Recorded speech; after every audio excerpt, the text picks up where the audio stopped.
노을을 보시고 오신 분들이 오늘은 하나님의 아름다운 그 아버지를 이렇게 보시고, 노을을 못 보신 분들은 하나님의 아버지를 두 배로 보시고 그렇게 해서 행복했으면 좀 좋겠습니다.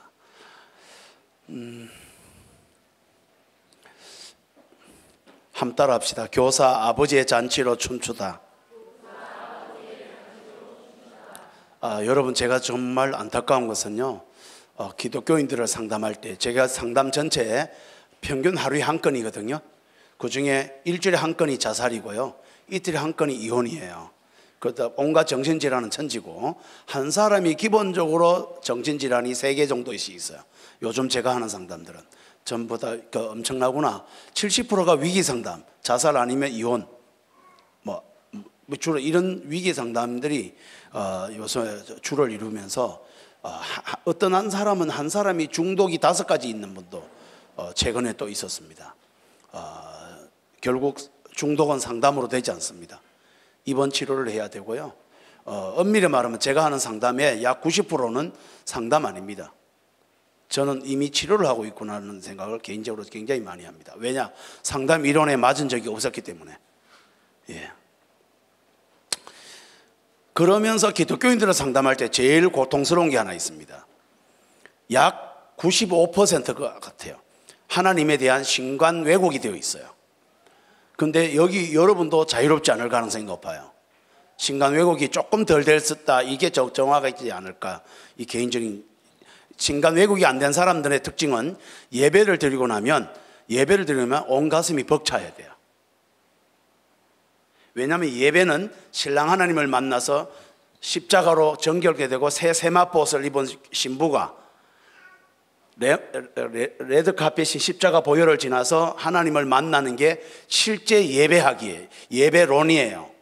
우리나라 예배는 기도, 찬송, 설교, 자꾸 이 순서가 많아. 이 순서를 자꾸 예배로 아는 것 같아. 이거부터가 왜곡됐어요.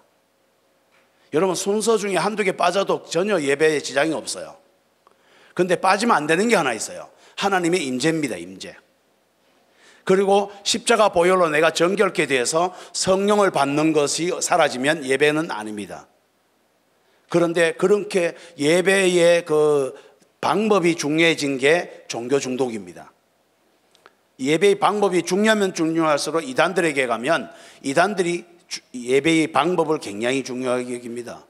제가 지금 우리가 드리는 예배 방법이 안 중요하다, 그 뜻이 아니라 먼저 더 중요한 게 신랑이 예배 가운데 오신다는 거야.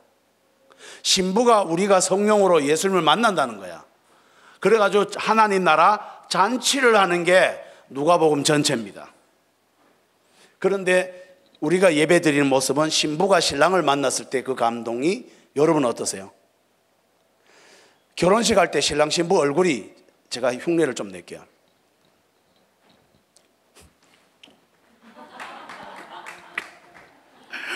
제가 이런 신랑 실제로 봤어요. 신부가 대기실에 있는 거 보고 예뻐서 죽는 거라 막. 근데 제가 깜짝 놀라는 게, 성경 읽다가 신랑이 신부를 기뻐한 같이 여호와가 너희를 기뻐함. 그래서 우리가 교사 함께 춤추다 그랬잖아요.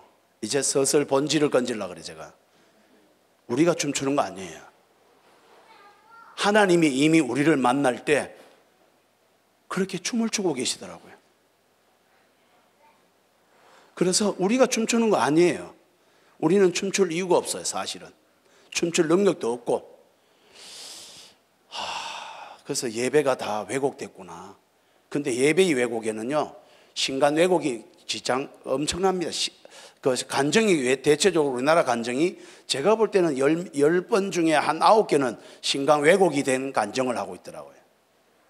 대표적인 게 암 환자가 낫는 간증을 얼마나 하는지 몰라. 근데 얼마나 많은 크리스찬들이 암 환자인데 기도했는데 안 낫고 죽은 사람이 더 많은 것을, 그거 아버지의 마음으로 그 간증을 하면 안 된다는 거야. 다시 말해, 암 환자 기도해서 낫다, 그것도 간증은 맞습니다. 근데 집회를 돌아다니면서 하면 안 됩니다. 저는 개인적으로 그렇게 생각합니다. 왜? 그 기도하고 그대로 죽은 사람이 훨씬 많습니다. 확률로 봐도 90%가 넘을 거야. 그런데 우리나라 서점에, 기독 서점에 한참 베스트 1위였던 간증문이 누구라고 말은 안 하겠는데 검색 딱 치면 나올 거예요. 여러분 웬만하면 그 권사님 엄마가 기도했더니 그 서울대 수석 2번 하신 전도사님 하시다가 이제 지금 목사님이십니다. 그분 이름은 말하지 않겠습니다. 서울대 수석 2번 한 이 간증이 전국에 히트 쳤어요. 엄청나게 간증을 많이 했어요. 그 제가 이 간증에 제가 좀 못된 기질이 좀 있어요.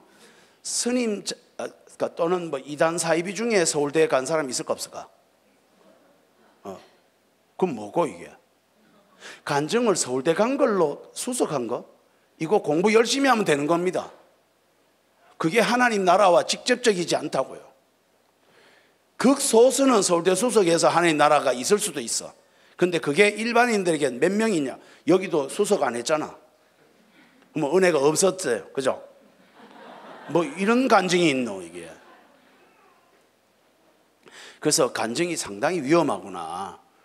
이 신학이 본질적인 틀이 안 잡혀 있으면 참 비본질적인 것을 많이 붙잡고 있구나. 그러다 보니까 하나님이 제가 정리를 해보면요, 불신자들이 하나님의 그 교회 다니는 분들이 하나님에 대한 신관을 제가 조사해 보니까 대체적으로 교도관으로 생각하는 경우가 제일 많습니다. 1위입니다. 1위. 교도관. 잘하면 가만히 있고, 이렇게 가만히 지키고 있다가 잘못하면 팍 쳐버리고, 그래가지고 11조 띵가 먹더니 교회 마치고 나가는 길에 바로 사고 나서 11조만큼 날아갔더라. 주여 아멘 막 이러고 이런데 제가 실제로 체험했습니다. 그러면 하나님은 하나 여쭤볼게요. 11조 한번 띠모면 다리 몽대를 부르시면 하나 여쭐게요. 배우자에게 욕을 하고 안 사랑했던 거는 뭐가 부러져야 되나? 왜 11조만 그렇게 자꾸 부러지노? 이게 좀 이상하지 않아요? 여러분 제가 야당 같죠? 아닙니다. 오늘 진짜 성경의 정수를 한번 보여드리려고 그래요. 이 오늘 본문은 전하기가 아깝습니다. 제가 너무 자주 울었던 본문입니다. 여러분은 하나님 이미지가 어떻습니까? 제가 한 번은 기도를 이렇게 했었어요. 하나님, 제가 초등학교 1학년부터 6학년까지 6년 동안 나병 할아버지를, 1급장애인 나병 할아버지를 안동 위에 봉화, 그 안동 지역 되게 반가웠어요. 안동에 거기 성자원에 저희 할아버지가 나병마을 성자원은 아직도 있어. 저런 그 성자원에도 저희 할아버지가 제법 계셨었어요. 안동에 성자원. 지금은 없을 수도 있겠다. 제가 할아버지를 초등학교 때, 중고등학교 때는 성자원에 있었고, 제가 고등학교 끝났을 때는 소록도에 그 저희 할아버지가 계셨다가 99세에 돌아가셨습니다. 근데 초등학교 1학년부터 6학년까지 제가 교회를 일찍 다니면서 할아버지를 모셨는데 제 인생은 뭐 변한 게 없어요. 할아버지 모신 기념으로 중학교, 고등학교 때는 아버지한테 칼 맞고 두드려 맞고 이렇게 했습니다. 하나님은 절대로 지금 뭐 요거 하나 했으니까 바로 갚고 이런 거 없더라고요. 근데 돌아보고 나니까 제가 할아버지 모실 때도 하나님 나라를 누렸더라고요. 그게 바로 뭐냐면은 네가 나병이야 상보가. 창조주를 잊어버리고 감각도 없고 사람을 사랑하지 못하고 둔해하고 썩어버리고, 나병은 살아있는데 썩는 거거든. 나병을 제가 목욕을 시키면서 깨달은 게 우리가 하나님을 떠난 인생으로 나병이 되었구나. 하나님은 이걸 초등학생인 제가 깨달았어요. 이게 제가 할아버지를 6년간 씻어드리고 약을 발라주면서 모셨던 안동의 봉화 그 산꼭대기에서 저희 첫 이웃집이 8km 떨어져 있는 제 이웃집이 첫 이웃집이 8km 떨어져 있다고요. 이게 이웃집 맞죠? 나병이기 때문에 격리되어야 되기 때문에 그랬어요. 그래서 저희 할아버지가 제가 중학교 가면서 안동 성자원으로 이송한 거예요. 근데 여러분 놀랍게도요, 제가 평생 할아버지를 섬겼더니 복을 받았더라 이런 간증은 없습니다. 더 최악의 중고등학교 갔을 때는 더 말도 안 되는 아버지, 친아버지가 나타나서 온갖 상처를 주고 쫓아내고 영하 24도 강원도 태백산에서. 강원도 태백산 제 후배가 여기 와 있더라고요.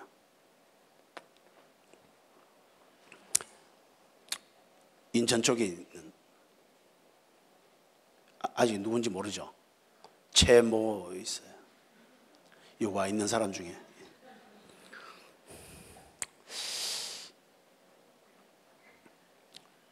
근데 하나님이 제게 하나님 나라를 주셨어요. 그게 뭐냐? 아버지 당신이셨어요. 하나님 당신 스스로가 저를 늘 업고 있었고 안고 있었고 잘 때마다 울고 계셨더라고요. 제가 이걸 초등학생이 알았어요. 하나님, 저희 할아버지 제가 모시고 있는데 왜 이렇게 힘들어요? 그랬더니 나는 너를 위해 십자가의 피를 오늘도 흘린단다. 오늘도 너를 사랑해. 나는 너를 위해서 오늘도 천국에서 춤을 춰. 그러니까 네가 내 아들이야. 하나님이 늘 그걸 제 가슴에 심겨주어서 산골에 살면서도 지금도 자주 웃고 있죠. 초등학생이 자주 웃었어요. 부모도 없는데. 제게 있는 하나님 이미지는 뭘까요? 잘하면 뭘 갖다 바치면 좀 잘해주는 깡패 비슷하지 않아요. 왜 이게 한국 교회는 하나님이 깡패 비슷하냐고. 갖다 잘 바치면 이거 무당들이 하는 짓 아닙니까? 복채가 부족하면 때려부고.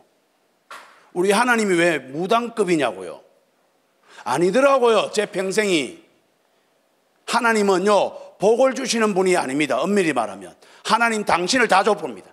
이게 가장 뜨겁게 나타난 일이 오늘 본문 누가복음 15장에 탕자를 기다리며 잔치를 배설하시는 아버지의 그 감당할 수 없는 그 모습이요. 근데 이것을 성경 전부를 깨뚫고 이렇게 설명하는 목회자가 너무 없더라고요. 아버지 모습 잠깐 언급하고 치워버려. 그리고는 11조 열심히 해라, 헌신해라. 그래야 하나님 복을 준다. 그러면 헌신 안 하면 저주하면 우리는 여기 싹 다 죽었어야 돼. 하나님 이미지를 이상하게 왜곡시켜. 하나님이 굉장히 섭섭하신 것 같아. 당신을 다 줬는데 아무것도 안 주는 것 같이 자꾸 인색한 아버지로.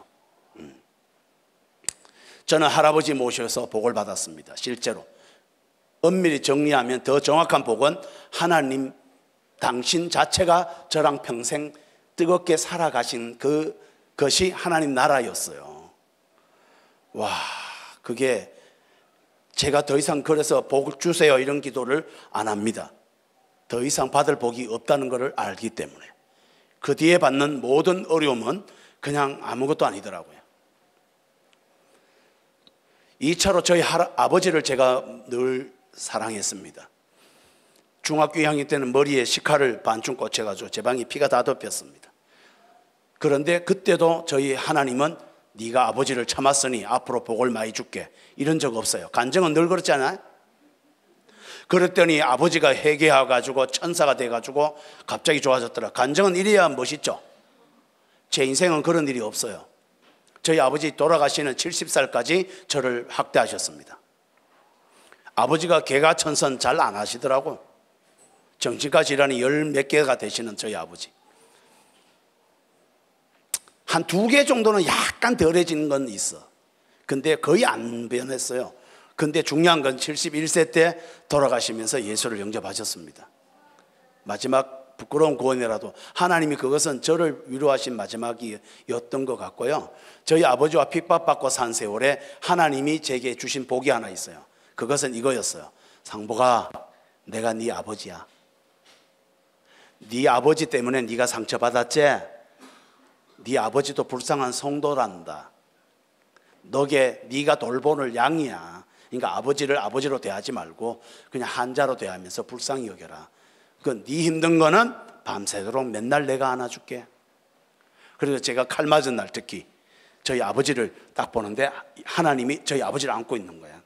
그리고 저희 아버지를 그래서 여쭤봤죠. 이거 이해돼야 누가복음 이해됩니다. 예수님, 저희 아버지가 아무리 봐도 좋은 아버지 아닌데 왜 안고 계십니까? 그랬더니 예수님이 네 아버지가 앞만 봐도 안 좋은 아버지지. 예. 그런데 너는 한 가지 모르고 있다. 너도 네가 앞만 봐도 안 좋은 네라는 것을 네가 모르고 있구나.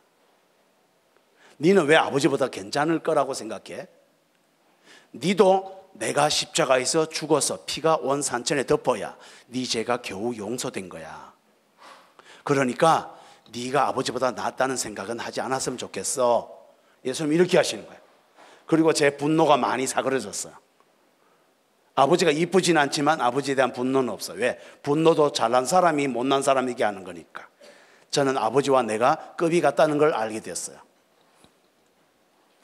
그게 중학교 2학년이 깨달은 영성이었어요. 이게 하나님 나라라고요.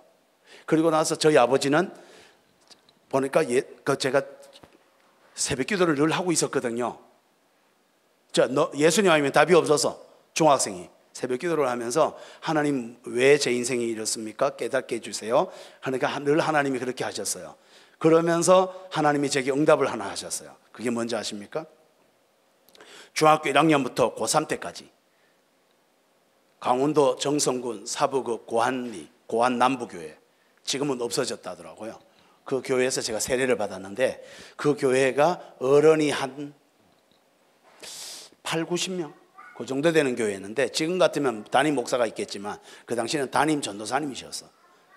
80명 정도는 전도사님이 목회하시는 교회가 꽤 많았어. 제가 그 중학교 때는. 그래서 전도사님이 담임하시는데 놀랍게도 그 전도사님이 제가 새벽기도 처음 간 날 중학교 1학년 때 그 안동의 봉화에서 중학교 1학년 되면서 친아버지를 만나서 강원도로 갔거든요. 근데 그 처음 새벽기도를 딱 간 날 전도사님이 제가 이쪽에 앉아 있는데 새벽기도 인도하시고는 기도를 탁 하는데 전도사님이 저를 보면서 나중에 얘기하시더라고요. 내 눈물이 저 아이에게 흐르고 있다. 그래서 대신 가서 울어줘라. 하나님이 그렇게 감동이 오더래요.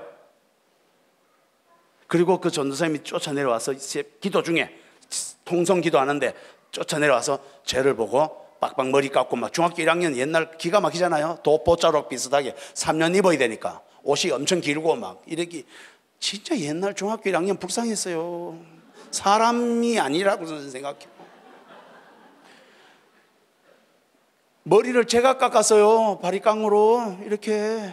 그게 아이고 사람이 아니야. 사람이 아니야. 내가 안만 봐도 그런 놈이 새벽기도 와서 여기 앉아서 이렇게 하나님 그러고 기도도 잘 많이 안 되고 이래서 막 그냥 어설프게 기도하고 있는데 하나님이 그때 저를 안아주시고 오냐 내 아들 기다렸다. 오늘 제목처럼 아버지의 잔치를 하고 계셨어요. 이거 이해 안 되면 누가 보면 이해 안 됩니다. 그리고 나서 전도사님이 저에게 와서 한 말을 잊을 수가 없어요. 상모가 너를 안아주고 기도해줘도 되겠어? 저를 잘 모르시는데 지금 안아도. 그래서 제가 그날 사람에게 처음 안겼습니다. 태어나서 사람에게는 처음 안겨봤다고요. 그리고 그 전도사님이 안고 저를 얼마나 우시는지. 전도사님 저 모르는데 왜 우는 거야 전도사님. 알았어요. 아버지가 돌아온 탕자를 안고 울고 계시는 사실을. 제가 펑펑 같이 울었어요. 같이 울고 나니까 이 전도사님도 너무 힘들었나 봐. 이 힘든 사람과 안고 우는 것도 쉽지는 않거든. 그 뒤로 전도사님이 뒤에다가 제가 영원히 못 잊을까요 그거를. 서상복이 안고 울어주기 당번. 전도사님이 뒤에 칠판에다가 써놓고 그 당시엔 칠판이야. 화이트보드가 아니고 칠판에. 그리고 타임테이블을 일주일 쫙 만들고는 주일을 전도사님 이름 딱 적어. 나머지는 적으라고. 그러니까 장로님 1분, 권사님 5분. 그렇게 해서 7번 기도 용사가 딱 생기고요. 제목이 참 우리 전도사님은 XX 중보기도팀 이러면 얼마나 뽀대가 납니까? 음령 처리도 하고 좀. 대놓고 서상복이 안고 울어주기 당번. 이거 약간 쪽팔렸어요, 제가. 저도 사람이잖아요. 교회 저 뒤에 칠판에다가 서상복이 안고 울어주기 당번. 이게 또 웬 말이고. 어쨌든 간에 되게 나쁜 건 아니야. 쪽팔리긴 하지만 나쁘진 않아. 그래서 그 뒤로부터 1년에 평균 300일을 새벽 기도를 가서 거기에 저 앞에 앉아 있었어. 나머지 65일은 새벽에도 아버지 때 맞는 날입니다. 아버지 때 맞는 날 아닌 날은 다 새벽 기도를 갔어요. 그런데 놀라운 일은 돌아가면서 7분이 돌아가면서 상보가 오늘은 내다. 그 장로님 한 분, 권사님 5분 돌아가면서 안아주셨어요. 안아주는데 놀라운 일은 안을 때마다 거의 90%가 자꾸 웃어요. 안은 분마다. 그걸 얼마나 했느냐? 고3 때까지. 그때부터 제게 생긴 습관이 저도 자주 웁니다. 그리고 하나님 이미지가 달라졌어요. 하나님이 아버지구나. 집에 있는 두드려 패는 아버지가 진짜 아버지가 아니고 하나님이 아버지구나. 우리 하나님이 내인데 뭐 돈을 많이 주고 막 병난 거 팍 나버리고 돌대가리가 천지가 팍팍 대고 막 예수 믿는다고 그렇게 변하지는 않지만, 뭐 잘 되는 꼬라지는 없지만, 예수 믿어도 두드려 맞고 막 이렇게 하지만 기다렸다가 안아주고 계시구나. 그리고는 당신의 아들을 십자가에 달아 온 산천에 피를 쏟고 심장이 터지도록 하면서 내가 너를 사랑하지 않으면 죽으리라 라고 하시는 게 아버지구나. 이런 아버지를 제가 그 뒤로부터 기도를 하는데 내게 이렇게 해주세요, 내게 이렇게 해주세요, 이런 게 없어요. 그냥 좋아요 아버지, 좋아요 이렇게 했어요. 그게 오늘까지 오고 있습니다. 제가 받은 진짜 큰 복은 죽기 전에 이 땅에서도 이미 아버지의 잔치를 제가 누리고 너무 행복한 거예요. 이 땅이 형편이 좋은 거 아닙니다. 여러분, 저 이 수련회 끝나고 아내에게는 미안한데 자세한 얘기는 안 하겠어요. 금요일에 제 처가댁에 비상 출동을 해야 됩니다. 심각한 일이 벌어졌어요. 제 아내가 금식할 만큼 처가댁에도 안 좋은 일이 또 있어요. 제 인생은 죽을 때까지 뭐 이렇게 순탄한 게 없는 것 같아요. 그래서 제가 전화해서 요번에 기도하면서 수련회 어젯밤에, 여보 내가 수련회 끝나고 금요일날 내가 당신 태워서 같이 장모님께 가자. 그리고 내가 뭐 어떻게 그 힘든 할게. 그러니까 고마워 이러더라고요. 여러분, 예수 믿어도 힘들더라고요.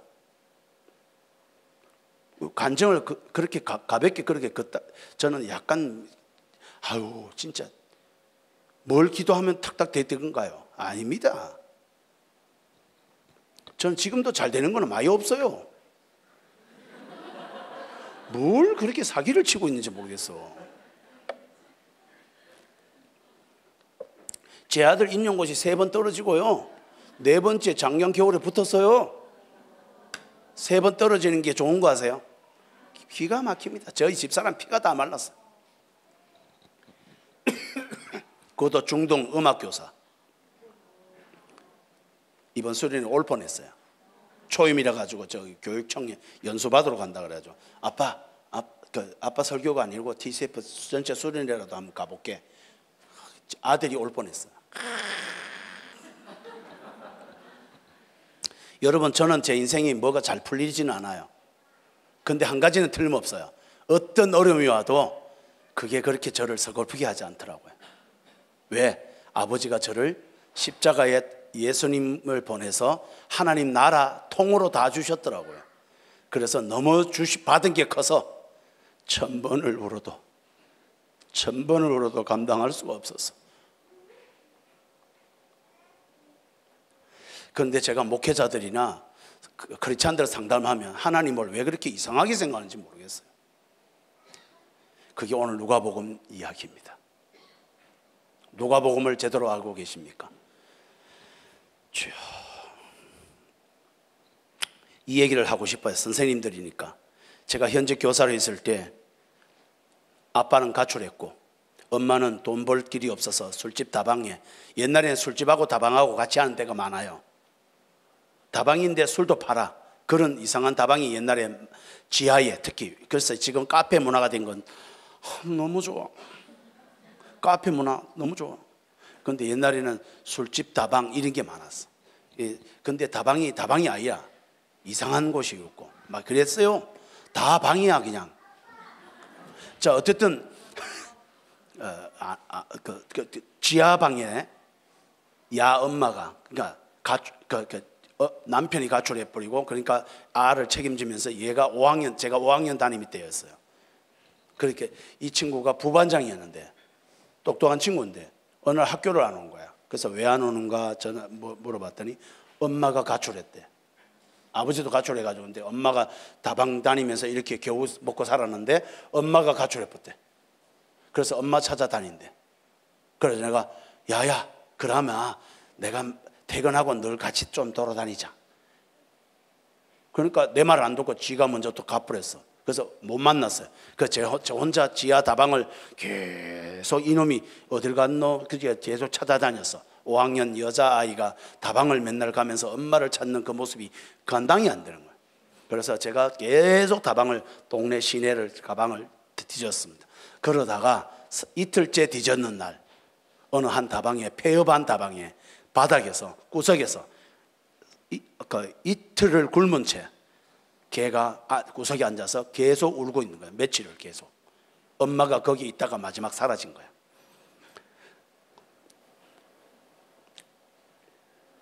그 뒤로 걔를 제가 아마 학교 내 용돈 주고 그렇게 할 테니까 계속 학교 다니자. 그리고 제가 걔를 껴안고 3시간 울었던 것 같아요. 우는 게 전공이라서. 그래서 3시간 안고 울고 나니까 이 친구가 선생님 고마워요. 오야 내가 용돈 줄 테니까 짜장면도 먹고 계속 짬뽕도 먹고 막 이렇게 해가지고 내가 밥을 못 해주니까 그렇게 해가지고 학교는 계속 나와. 알았지? 그래서 다른 애들한테 말 안 할 테니까. 이게 누가복음 이야기더라고요. 그게 제가 아닙니다. 예수님이 그 아이를 안고 계셨어요. 자, 이제 끝입니다. 이 아이 마지막 어른 되었습니다. 애 둘을 낳은 엄마가 되었습니다. 구미에 집회를 갔는데 충격적인 일이 벌어졌어요. 걔가 교회는 안 다녀. 근데 갑자기 제 연구소에 집회를 계속 확인하고 있었어. 그러다가 구미에 제가 집회를 딱 간 날, 집회 끝나고 애를 둘을 하나는 손에 잡고 하나는 업고 걔가 기다리고 있는 거야. 교회 문 앞에서. 선생님이 여기 집회 오는 거 알고 기다렸습니다. 왜 들어오지? 부끄러워서요. 선생님, 엄마 찾았어요. 그리고 지금 잘 살아요. 교회는 안 다니지만 언젠가는 갈게요. 그리고 선생님 꼭 한 번은 보고 싶었어요. 그리고 또 끌어안고 같이 울었어요. 그 남들 보면 이상한 구성이잖아. 그 애 둘하고 굉장히 이 구성이 그냥 묘한 아침 드라마 내용 같은 느낌이 살짝 드는데, 그러게나 말게나 그 교회 어른들 나오게나 말게나 강사가 그 낯선 아주머니 하나 하고 막 제자가 늙으니까 이제 40 가까이 됐더라고요. 그래 끌어안고 걔가 펑펑 같이 울었습니다. 선생님이 함께 춤췄습니다.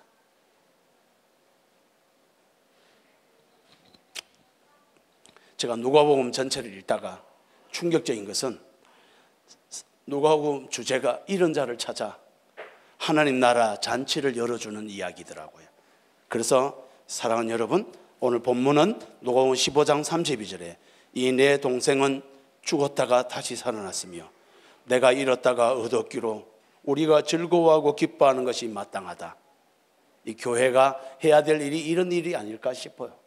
자꾸 내가 잘 사는 복을 구할 게 아니라 주님께 찾아온 사람 같이 붙잡고 울고 잔치하고 기뻐하는 그런 잔치 문화가 돼야 되는데, 자꾸 내가 뭘 이익을 얻을까? 누가 잔치에서 이익을 찾고 있나요? 같이 기뻐하지 그냥. 여러분, 놀랍게도 한번 따라해 주세요. 팔아볼래? 우리나라 말로 팔아볼래? 근데 이게 헬라어로 파라볼레가 비유라는 뜻이에요. 근데 예수님의 가르침의 3분의 1이 비유입니다. 근데 놀랍게도 이 비유가 거의 95%가 하나님 나라입니다. 예수님 비유가 하나님 나라 아닌 게 거의 없습니다. 예수 잘 믿으면 복 받는다 이런 비유 하나도 없습니다. 하나님 나라입니다, 전부 다. 그런데 그 비유 중에 탕자 아버지 비유는 단연 압도적입니다. 하나님 아버지를 드러내기에 최고입니다. 왜? 십자가 지기 3개월 전에 이 비유를 말씀하신 거니까요. 예수님의 유언이 바로 이 누가복음 15장입니다. 그런데 비유를 파라볼레란 말은 여러분 놀랍게도 옆에 던져 놓다는 뜻이에요. 우리나라 말로 옆에 던져 놓다는 뜻이라고요. 자, 여러분, 이 물이 깨끗한지 안 깨끗한지 진짜 깨끗한 걸 옆에 딱 놔두면 이게 안 깨끗하구나를 알아. 다르게 말하면 하나님 나라는 비유로 딱 갖다 대는 순간에 하나님 나라가 딱 구별이 되는 거야. 그래서 하나님 나라를 비유로 말해야만 이해가 돼. 우리는 왜? 3차원이 4차원의 세계니까 하나님 나라가. 그런데 3차원의 우리는 비유를 통해야만 이게 관통이 돼요. 그래서 예수님은 비유로밖에 가르칠 수가 없어요. 왜? 예수님이 잘 아는 언어로 하면 우리는 못 알아들어. 그래서 비유는 나이를 물어나고 싹 다 알아들어. 이 놀라운 비유법이에요. 그런데 이 비유 중에 단연 압도적인 이 비유란 단어가 파라볼레인데, 오늘 탕자 비유가 하나님 나라를 옆에 탕자 비유를 딱 갖다 놓으면 하나님 나라가 딱 정명이 되어버리고 이해가 다 되어버린다. 이 뜻이 비유라는 뜻이에요. 파라볼레라는 뜻이. 너무 아름다운 말이에요. 우리 말씀이 늘 우리 곁에 우리를 놓고 하나님 나라를 보여주고 있습니다. 그래서 제가 여러 번 비유를 갖다 놔볼게요. 누가복음 전체는 낮은 곳으로 가는 주제입니다. 왜? 잃어버린 자를 찾아오시는 주님의 이 길이 방법이 늘 낮은 데로 갑니다. 그래서 성경 전체에서 놀랍게도 누가복음은 가장 여자가 많이 나옵니다. 그리고 가장 이방인이 많이 나옵니다. 그리고 어린이가 제일 많이 나옵니다. 그리고 병든 치유가 제일 많이 나옵니다. 그리고 심지어 누가복음 7장에는 백부장이 종을 위하여 예수님께 와서 종을 낫게 해달라고 부탁을 하는 장면도 나옵니다. 전부 다 이런 자를 찾아, 주인이 이런 자를, 종을 찾아서 예수님께 부탁을 할 때 예수님이 하나님께 우리를 부탁하는 거하고 너무 똑같은 거야. 이게 파라볼레라고요. 그래서 백부장이 종을 위한 기도는 너무너무 중요한 겁니다. 예수님이 그 일을 우리에게 하신 게 십자가라고요. 아버지여 저들에게 죄를 돌리지 마옵소서. 다르게 말하면 누가복음을 읽는 우리들은, 독자들은, 청취자들은 반드시 낮은 곳으로 가야 하나님 나라를 성취하고 있는 겁니다. 누가복음은 성령 충만한 거인데요, 여러분 충격적인 게 누가가 누가복음 썼죠? 모르는 분 아무도 없죠? 제일 쉽죠? 누가가 누가복음 썼어요. 근데 사도행전도 누가가 썼다는 걸 모르는 사람이 간혹 있더라고. 사도행전은 사도가 쓴 줄 알아. 그 교회에서 뭘 아는 게 많이 없는 것 같아요. 다시 얘기할까요? 누가복음 후서가 사도행전입니다. 사도행전을 기준으로 말하면 사도행전 전서가 누가복음입니다. 그러면 성경 전체 66권 중에 성령이 제일 많이 나오는 게가 뭡니까? 사도행전입니다. 그래서 사도행전을 성령행전이라고도 합니다. 왜? 땅끝까지 복음이 증거되는 일은 반드시 성령 충만해야 되기 때문에 그렇습니다. 그리고 사도행전에 교회가 일어나고 부흥하는 일에는 반드시 성령이 하시기 때문에 성령행전이 되는 것입니다. 그런데 놀랍게도 사도행전 다음으로 제일 많이 성령이 나오는 데가 어딘지 아십니까? 누가복음입니다. 누가복음은 성령이란 단어가 무려 15구절 나옵니다. 한 권에 성령 충만이라는, 성령 받는 이 내용이 15구절 나오는 것은 어마어마한 성경입니다. 왜? 이미 사도행전이 예고되고 있는 거야. 여러분, 이 성령 15구절을 또 적용할 줄 아셔야 돼요. 이게 하나님 나라 관점으로 보는 거예요. 성령이 충만해야 낮은 사람에게 간다는 뜻이야. 안 놀라시네. 왜 나는 낮은 사람 만나는 게 힘들지? 섬기고 나서 피곤하지? 그 이유는 내가 했기 때문에 그래요. 근데 성령이 충만하여 낮은 곳으로 가면 안 피곤합니다. 안 지쳐요. 제가 할아버지를 6년간 섬겼는데 실제로 힘들거나 서글프거나 피곤한 적이 없어요. 나병을 같이 옆에 자보고 닦아 보셨어요? 말도 마세요. 진득진득하고 옷을 벗기면 썩은 살이 옷 안에 떨어져 나가고, 그리고 그것을 빨고, 할아버지 손발이 다 없어, 너 썩어서. 그래서 신발 대신 씻겨드리고, 산에 가서 같이 나무하러 가면 여기 나사에 끈을 묶어서, 손 없으니까 할아버지는 팔로 이렇게 낫을 대요. 그 할아버지가 천자문을 제게 띄게 하셨어요. 낮은 곳으로 저는 가고 있었던 거죠. 근데 지금 생각하니까 예수님이 할아버지를 불쌍히 여겼던 사건이었던 거야. 누가복음이 서상복에게도 쓰이고 있었던 거지. 나중에 출세하려고 할아버지 생긴 게 아니라고요. 예. 놀랍게도 누가복음은 유대와 사마리아와 땅끝까지 가자는 복음의 이야기가 펼쳐지는데, 장소적으로 누가복음은 갈릴리 반, 예루살렘 반입니다. 누가복음은. 근데 사도행전에 딱 가면 예루살렘에서부터 사마리아로 갑니다. 사마리아에서 땅끝까지 가고 그 땅끝에서 우리에게 왔어요. 이게 사도행전이에요. 그래서 누가복음과 사도행전을 딱 붙이는 순간 진도가 탁탁탁 나가는 걸 보여요. 선생님들 진도를 굉장히 중요하게 여기잖아.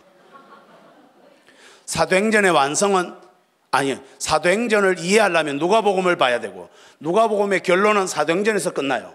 그리고 사도행전은 마지막에, 사도행전 마지막 장은 여러분이 쓰는 거예요.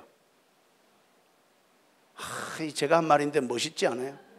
사도행전은 끝나지 않아요. 죽을 때까지 우리들의 제자 행전이 계속 쓰여지는 거야. 뭘로? 성령 충만함으로. 주여. 그래서 저는 이렇게 말씀드리고 싶어요. 성경을 짜고 그래서 제일 중요한 한 단어를 짜면 뭐가 나오겠어요? 사랑이 딱 나옵니다. 하나님 사랑, 내가 이웃 사랑하는, 어쨌든 사랑이 핵심 단어야. 다른 거 아닙니다. 둘째, 약간 덜 짜면 어떻게 될까요? 이렇게 재밌죠 이게. 약간 덜 짜면 한 절이 딱 나오면 요한복음 3장 16절입니다. 왜? 사랑을 해석했어요. 하나님은 이처럼, 하나님은 세상을 사랑하사 독생자를 보내서 우리가 영생을 얻게 하고 더 풍성히 얻게 하려 합니다. 사랑이 뭔지, 예수를 보내서 생명을 얻고 생명 얻는 것까지만 있으면 안 돼. 더 풍성히 얻게 하려면, 더 풍성히가 하나님 나라입니다. 춤추는 내용 핵심이라고요. 내 형편이 풀려서 춤추는 게 아니라고요. 아버지 통째로 내가 받아줘서 누리는 것이 춤을 추는 거예요. 다윗의 법궤에서 회복됐을 때 이 춤이라고요. 요한복음 3장 16절은 충격적인 표현입니다. 새신자에게만 하는 말이 아니라고요. 헌신자들에게도 날마다 묵상하면서 울어야 될 말씀이에요. 그리고 여러분, 헌신자인 여러분, 요한복음 3장 16절 관심 없죠? 그걸 읽을 때마다 오늘도 울어야 돼. 1000번을 울어야 돼. 그리고 덜 짠다. 그래가지고 한 단어도 아니고 한 절도 아니고 한 장이 통째로 마지막 한 장만 딱 잡아낸다면 대부분의 신학자들이 동의하는 게 누가복음 15장입니다. 왜요? 누가복음 12장은 아버지가 왜 독생자를 보내서 어떻게 했는지를 탕자 아버지가 자식이 모든 빚진 것을 다 탕감하고 잔치를 배설하고 한 번도 묻지 아니하고 가락지를 끼우면서 너는 내 아들이야. 제가 잘못했잖아요. 상관없어. 내가 다 끝냈으니 너는 먹고 마시며 즐거워해라. 네가 살아있는 것만으로도, 내 새끼인 것만으로도 이 애비는 너무 기쁘다. 잘한 게 없는데요. 그냥 너는 내 새끼니까 잘한 거야. 그냥. 이게 아버지예요. 한국교회 아버지 이미지 이렇지 않더라고요. 누가복음 15장을 읽으면서요, 여러분 놀랍게도 누가복음 15장은 3가지 잃어버린 비유가 나와요. 첫 번째가 드라크마, 두 번째가 잃어버린 양, 그리고 세 번째가 잃어버린 탕자 비유예요. 그런데 이 3가지가 다 약간 각도가 딱딱 다르긴 한데 전부 이런 거를 찾는 건데, 여러분 놀랍게도 드라크마는, 제가 설명을 길게 할 시간이 없어서 아들 초점 잡고요, 드라크마는 여러분 놀랍게도 신랑과 신부가 결혼하고 나서 약혼 1년 기간에 1년 뒤에 올 것을 약속하고 1년 전에 약혼 딱 결혼하면서 증표로, 오늘로 말하면 결혼 증서예요. 드라크마가 화폐 단위만 아니라고. 드라크마 12개가 이 장식을 하는, 그래서 그게 한 개를 잃어버렸다 그러면은 그거 장식 아무 필요 없어요. 완전한 채로 있어야 되기 때문에. 다시 얘기하면 드라크마를 잃어버려서 처녀가 드라크마를 찾자마자 친구 다 불러서 잔치하죠. 그 이유를 아셨습니까? 모르시죠? 그 이유가 바로 신랑을 찾았기 때문에 그래요. 돈을 찾았기 때문이 아니라고요. 한국 교회는 왜 이렇게 번역을 십자가 중심으로 안 하냐 말이야. 예수를 찾아야 된다는 것을 비유로 말하고 있다고요. 왜 하나님의 백성들이 신랑 예수를 잃어버리고 춤을 다 잊어버렸냐는 거야. 근데 신부가 신랑을 찾았으니 잔치할 수밖에. 이게 드라크마 비유예요. 돈 찾은 게 아니라고. 여러분은 드라크마 혹시 잃어버린 거 아닙니까? 그래서 신랑 예수를 잃어버리고 신부로 살지 못한 우리를 향해 드라크마에 이걸 찾아서 잔치하고 있는 이 처녀의 놀라운 감동이 오늘 우리가 찾아야 될 이야기라고 예수님이 비유를 말하고 있는 거야. 내 사랑하는 신부들아, 너희들이 십자가 보혈로 정결한 새 옷 입고 내게 신부가 되었으니 춤춰거라, 기뻐하거라. 신부에게 신랑이 안 줄 게 뭐가 있겠냐. 이게 예수님의 오늘 비유의 말씀이에요. 유언이 십자가로 주시는. 그래서 결혼식 할 때 레드카펫을 까는 거예요. 십자가니까. 십자가로 깔면 하나가 되거든. 잔치가 되거든. 여러분, 잃어버린 양 비유도 마찬가지입니다.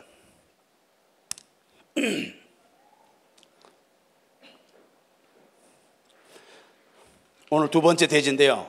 아버지의 잔치로 추는 춤. 이런 자를 찾으시는 아버지 하나님으로 춤추다. 여러분, 저는 참 안타까운 게 뭐냐면 오늘 탕자 비유에 탕자 비유라고 하면 원래는 안 돼요. 뭘까요?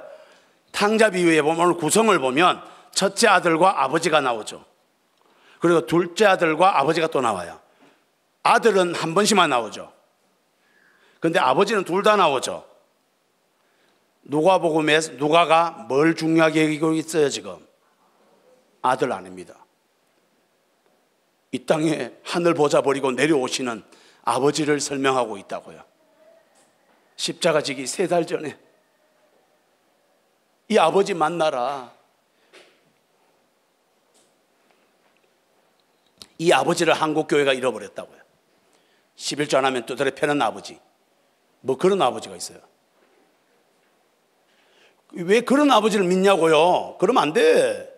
제가 11조 띠모도 괜찮습니다. 이 말이 아니야. 주제를 또 곡해야 할라 또. 그런 뜻이 아니라 아버지의 사랑이 그런 거밖에 안 되냐고, 쪼잔하게.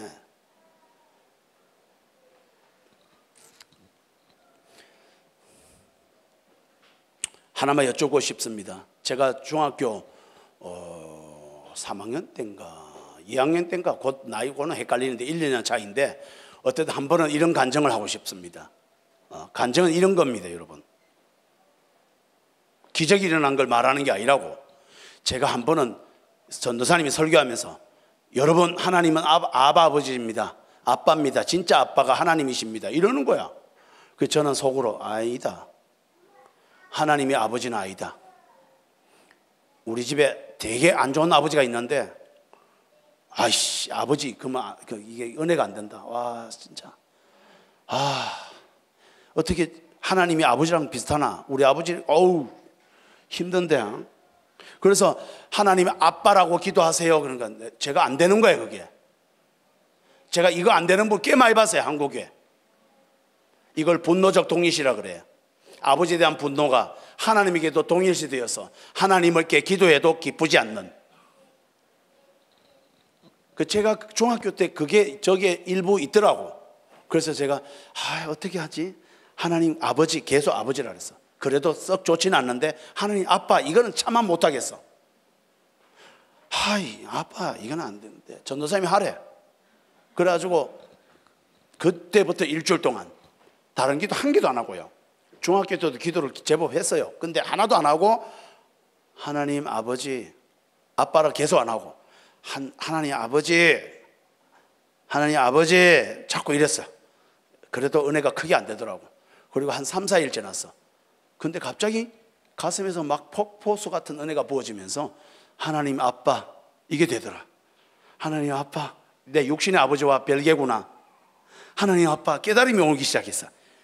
이게 십자가에서 당신이 스스로 죽고 싶은 정도의 아버지라는 사실을.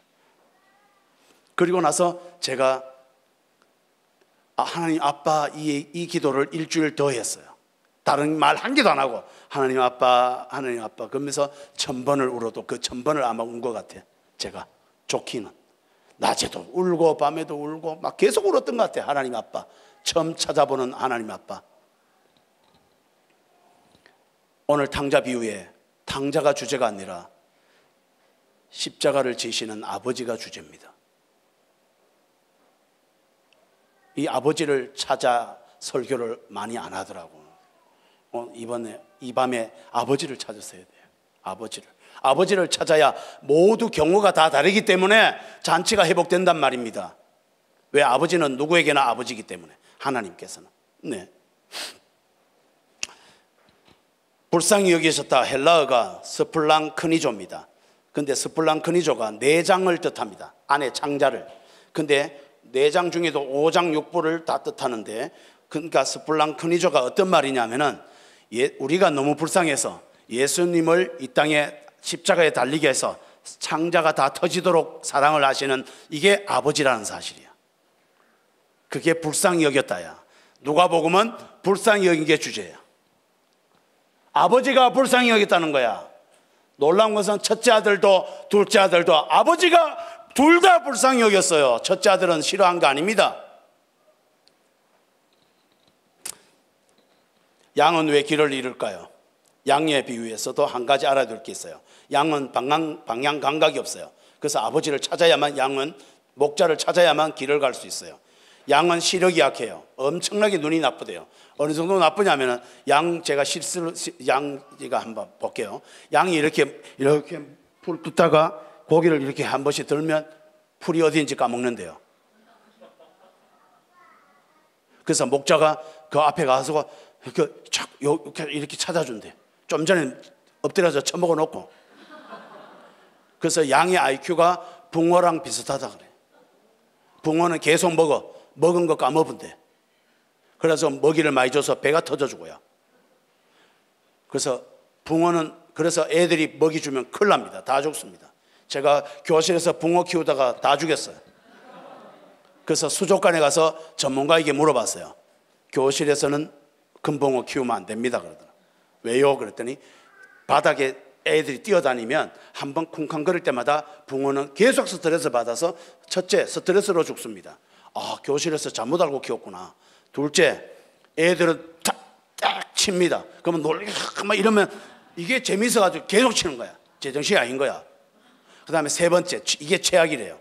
붕어를 이렇게 먹이를 주면 이렇게 먹으니까 애들이 니도 주고 나도 주고 자꾸 준다는 거야. 그러니까 붕어는 이렇게 올라가서 딱 먹어놓고 내려가서 까먹은대. 먹었는 거 까먹고 그때 올라가서 또 먹어. 배가 계속 방방방 해가지고 터져버려. 그래서 죽는데, 붕어는 굶어서는 아무도 안 죽는데, 물속에 플랑크톤만 먹어도 살기 때문에. 와, 제가 그 세 가지를 알고 나서 참 모르니까 이렇게 무식하구나.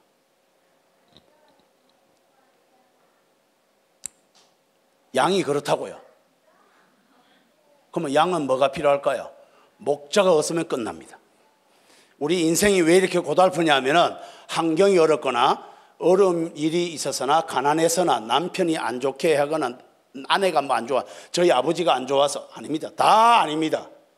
하나님을 떠났기 때문에, 목자를 떠났기 때문에 터진 웅덩이가 되어서 열심히 살수록 망가지고 우울증이 오고 공황장애 오고 일 중독이 되고 관계 중독이 되고, 열심히 산 사람들이 다 질환이 걸리는 거예요. 인간은 진짜 불쌍합니다. 열심히 산 만큼 더 불쌍합니다. 자살은 전부 다 열심히 사는 사람이 합니다. 바보는 자살하지 않습니다. 그리고 깡패도 별로 자살하지 않습니다. 남초 때려뿌리고 지는 잘 삽니다. 주로 착한 사람이 자살합니다. 착한 게 얼마나 허무한지 아세요? 하나님 안에서 들어가서 누리지 못하면 자기를 학대하고 불쌍한 게 인생이야. 저희 아버지 사실은 착합니다. 그래서 열 몇 개나 정신질환이 온 거예요. 근데 아들이 자기랑 닮았거든. 똑같은 모양으로. 키도 똑같아요. 목소리도 똑같아요. 거의. 우리 어머니가 간혹 구별 못합니다. 저와 저희 아버지를. 저희 아버지는 저를 보면 누구를 볼까요? 당신을. 저희 아버지는 자신을 어떻게 평가하냐면 이렇게 수시로 버릇처럼 말합니다. 내 같은 건 뒤져야 돼. 내가 이 세상에 괜히 태어났어. 나는 저주받았어. 저희 아버지는 늘 그러더라고. 그런 아버지가 술이 채잖아요. 당신하고 내하고를 헷갈리기 시작해요. 저주받은 그냥 막 밟고 막 무조건 싫은 거야. 내가 막 그런 놈이 또 교회까지 가. 그러면 막 무조건 싫은 데다가 무조건 꼬라지 보기 싫어지는 거야. 그래서 제가 아버지인데 맞은 매수는 거의 이틀에 최소한 이틀에 한 번은 맞은 것 같아요. 현직 교사일 때도 학교까지 와서 운동장에서 과음 지르고 그랬어요. 저희 아버지가.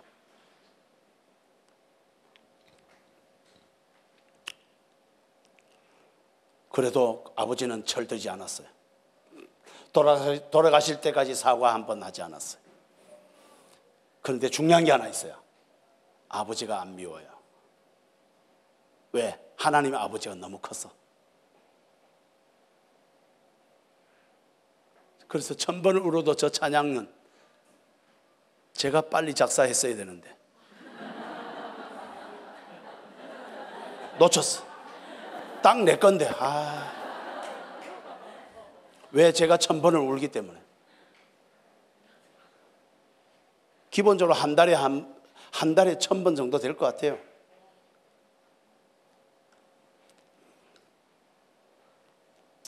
양은 머리가 나빠요.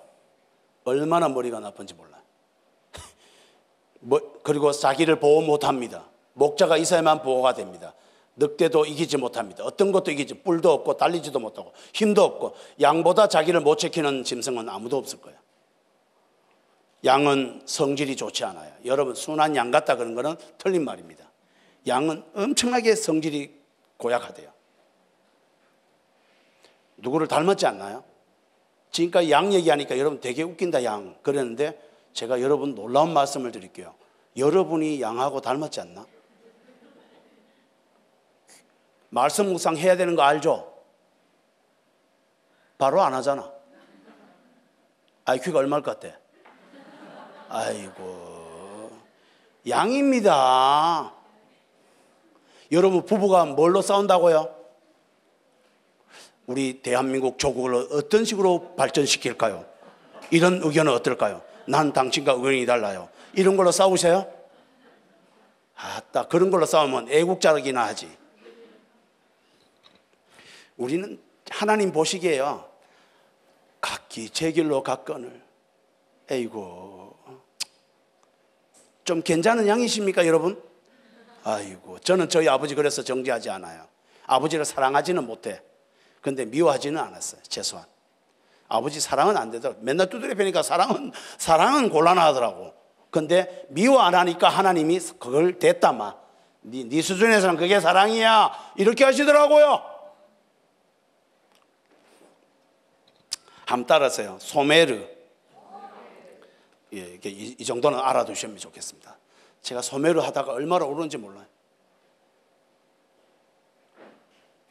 소메르가 어떤 단어냐? 가인에게 하나님이 네 동생 아벨이 어디 있느냐 그랬을 때 가인이 이렇게 말합니다. 제가 동생을 지키는 자니까 할 때 그 지키는 자 그게 소메르야. 근데 예수님이 십자가에서 이렇게 말합니다. 내가 상보기를 소메르하는 자입니다. 하나님은 십자가에서 우리를 지키셨어. 가인이 버린 인생들을, 아담이 버린 인생들을 예수님이 소메르 하셨어요. 여호와는 나를 지키시는 분이시로다. 소메르 하시는 분이시로다. 이런 단어는 원어로 외워놔야 돼요. 그러면서 우리에게 부탁해요. 가인아, 네 동생이 어디 있냐 묻듯이 우리에게도 오늘 DCF에 네가 지킬 사람들을 찾아라. 소메르한 하나님의 은혜를 받았거든. 너도 이런 자를 찾아가서 소메르해라. 지켜라. 아이들을 지키고 부모를 지키고 네 자신도 지키고. 그게 소메르더라고. 소메르는 십자가에서 지킴을 누리는 사람만 다른 사람을 지키러 가는 거 아니겠습니까? 이 배경의 하이라이트가 바로 탕자 비유입니다. 탕자 비유는 아버지 말 잘 들어가서 그 잔치해가지고 재산 얻게 되었다, 복 잘 받았다, 이런 이따운 적용을 하는 것은 하나님을 모독하는 겁니다. 여러분 이해를 못하셔서 삭개오 비유를 잠깐 말씀드릴게요. 삭개오 설명은 안 합니다. 삭개오가 여러분 비유가 언제 있었는지 아세요? 제가 이거 알고 또 충격이었어요. 우리는 삭개오 비유하면 뽕나무에서 내려와라. 그리고 이런 것만 자꾸 배워. 근데 십자가 지기 일주일 전인 거 아세요? 여러분께 하나 여쭤볼게. 자기가 죽음을 일주일 앞둔 거 알아? 예수님 일주일 앞둔 거 알잖아. 여러분 일주일 앞두고 뭐 할 것 같아요? 여러분 죽음을 일주일 앞뒀으면 제일 사랑하는 사람을 찾아갑니다. 맞죠? 동의 좀 해봐요. 죽음을 일주일 앞뒀으면 제일 사랑하는 사람을 찾아가는데 남편이 아니면 곤란하겠다 참. 근데 제일 사랑하는 사람 찾아가는데 예수님이 죽음을 일주일 딱 앞두고 뽕나무에 내려와라. 오늘 너의 집에 유하여야겠다. 제가 눈물이 아이고 진짜. 예수님이 십자가 지기에 제일 그리운 사람이 누구였다고요? 뽕나무에 올라간 그 한 잃어버린 인생. 와, 이거였구나. 이거를 파라볼레 비유로 예수님이 지금 설명하고 있는 거야. 내가 이런 자를 찾으러 왔다. 찾아서 하나님 나라 주려고 왔다. 그게 아버지가 배설한 잔치였다고.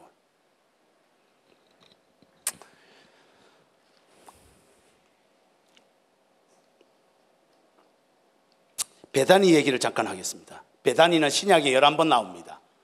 잃어버린 자는 찾는 하이라이트가 또 베다니입니다. 탕자 비유하고 똑같습니다. 탕자 비유는 모든 성경이 다 해석됩니다. 왜? 핵심이기 때문에. 베다니 잘 이해를 못 하시던 분이 꽤 많더라고. 낯설잖아요. 근데 성경에 11번 나온다는 사실을 충격적이지 않습니까? 11번 나오는데 우리는 왜 베다니가 안 익숙하지? 첫 번째 나오는 데가 나사로의 집이 베다니입니다. 마르다 마리아의 집이 베다니입니다. 고아입니다. 부모 없이 세 자매가 사는 곳입니다. 이 베다니 집에 갈릴리 말고 예루살렘에 와서는 베다니에서 제일 많이 주무셨습니다. 왜? 예루살렘 성에서 2.5km 떨어진 데가 베다니거든. 걸어서 딱 20-30분 거리예요. 그러니까 사이드 위성도시야. 예루살렘의 바로 옆에.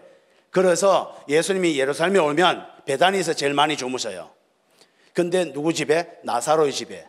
100%는 아닌데 신학자들의 연구한 결과 예루살렘 전체에서 제일 많이 주무신 곳이 베다니입니다. 하나 여쭐게요. 고아들이 사는 집이 좋았겠어요?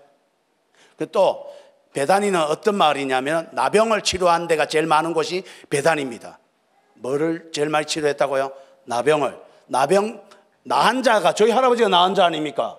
나한 자가 제일 많이 사는 곳은 지방의 특징이 어땠을 것 같아요? 아이고 참 말도 못합니다. 사람 살 곳이 못 됩니다. 그런 곳을 예수님은 예루살렘에 오실 때마다 그 베다니에서 주무시고 계십니다. 이것을 충격을 받으셔야 돼요. 이게 누가복음 15장이 그냥 나온 얘기가 아니라 성경 전부를 완성하고 있다는 거예요. 하나님이 세상을 이처럼 사랑하사 예수님을 이 땅에 보내 이런 자를 찾아서 십자가 보혈로 덮어 씻어서 그리고 성령을 부어서 하나님 나라를 충만하게 부어 죽어서 가는 그 나라 당겨서 천국을 누려라 잔치를 배설하는 이게 아버지의 모든 사랑이셔요. 모든 사랑이야. 이거 말고는 위로가 뭐가 되겠어?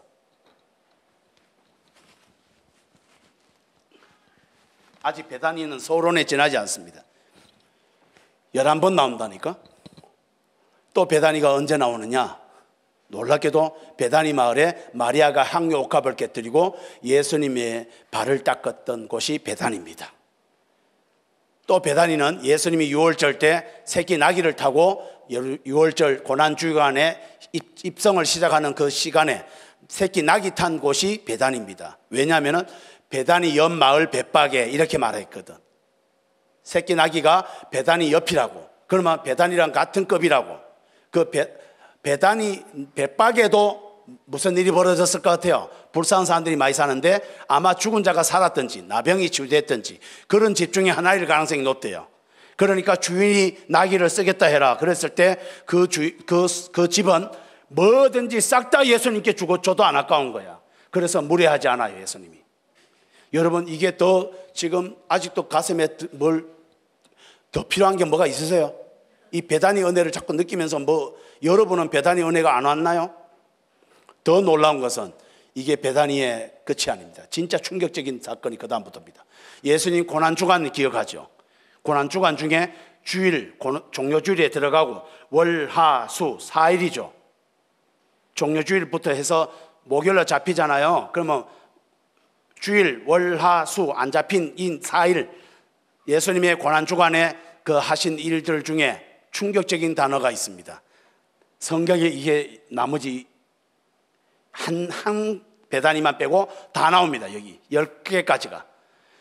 저녁에 해가 지매 예루살렘 성을 빠져나와 베다니에서 머무니라. 저녁에 또 해가 지매 월요일도 베다니에서 머무시니라.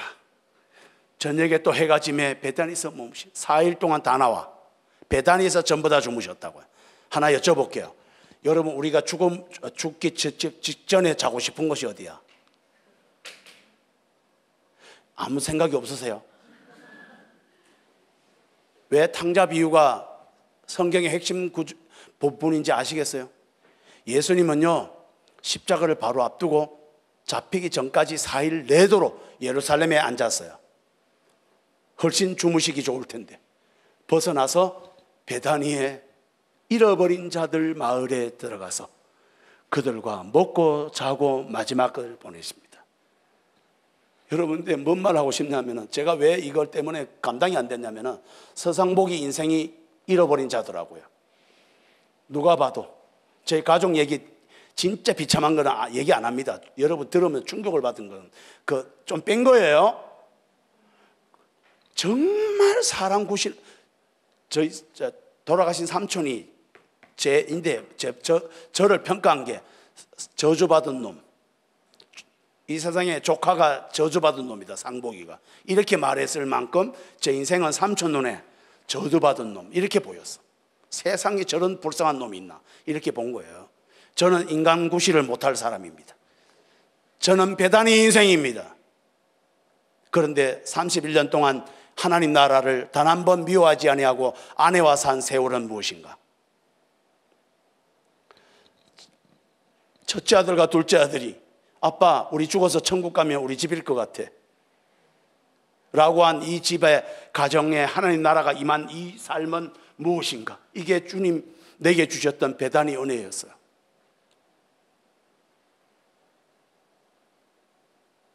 하나 여쭙고 싶은 거는, 이 배단이 십자가 지기 전에 4일 내도록 배단이 와서 주무신 예수님이 여러분 곁에는 갈까요, 안 갈까요? 왜 안 가겠어요? 힘들 때마다 가고 학부모 악성 거기에 시달릴 때마다 주님이 곁에 오셔서 울고 계세요. 베다니 사람 다 치유됐다는 성경 구절은 없어요. 베다니 사람들이 예수 만나서 팔자가 뺐다 그런 간증 없어요. 여전히 예루살렘의 주인공 되지 못했고요. 다만 변한 거 하나 있어요. 예수님이 승천하신 다음에 베다니 사람들은 자신이 다 알아요. 창조주로부터 가장 사랑을 많이 받은 사람, 죽기 전에도 우리랑 주무신 예수님, 이런 사랑을 우리가 받았구나. 그 다음부터 슬픈 게 없는 거지 뭐. 이게 아버지의 잔치입니다. 탕자 비유가 이렇게 우리에게 다가오고 있냐고요.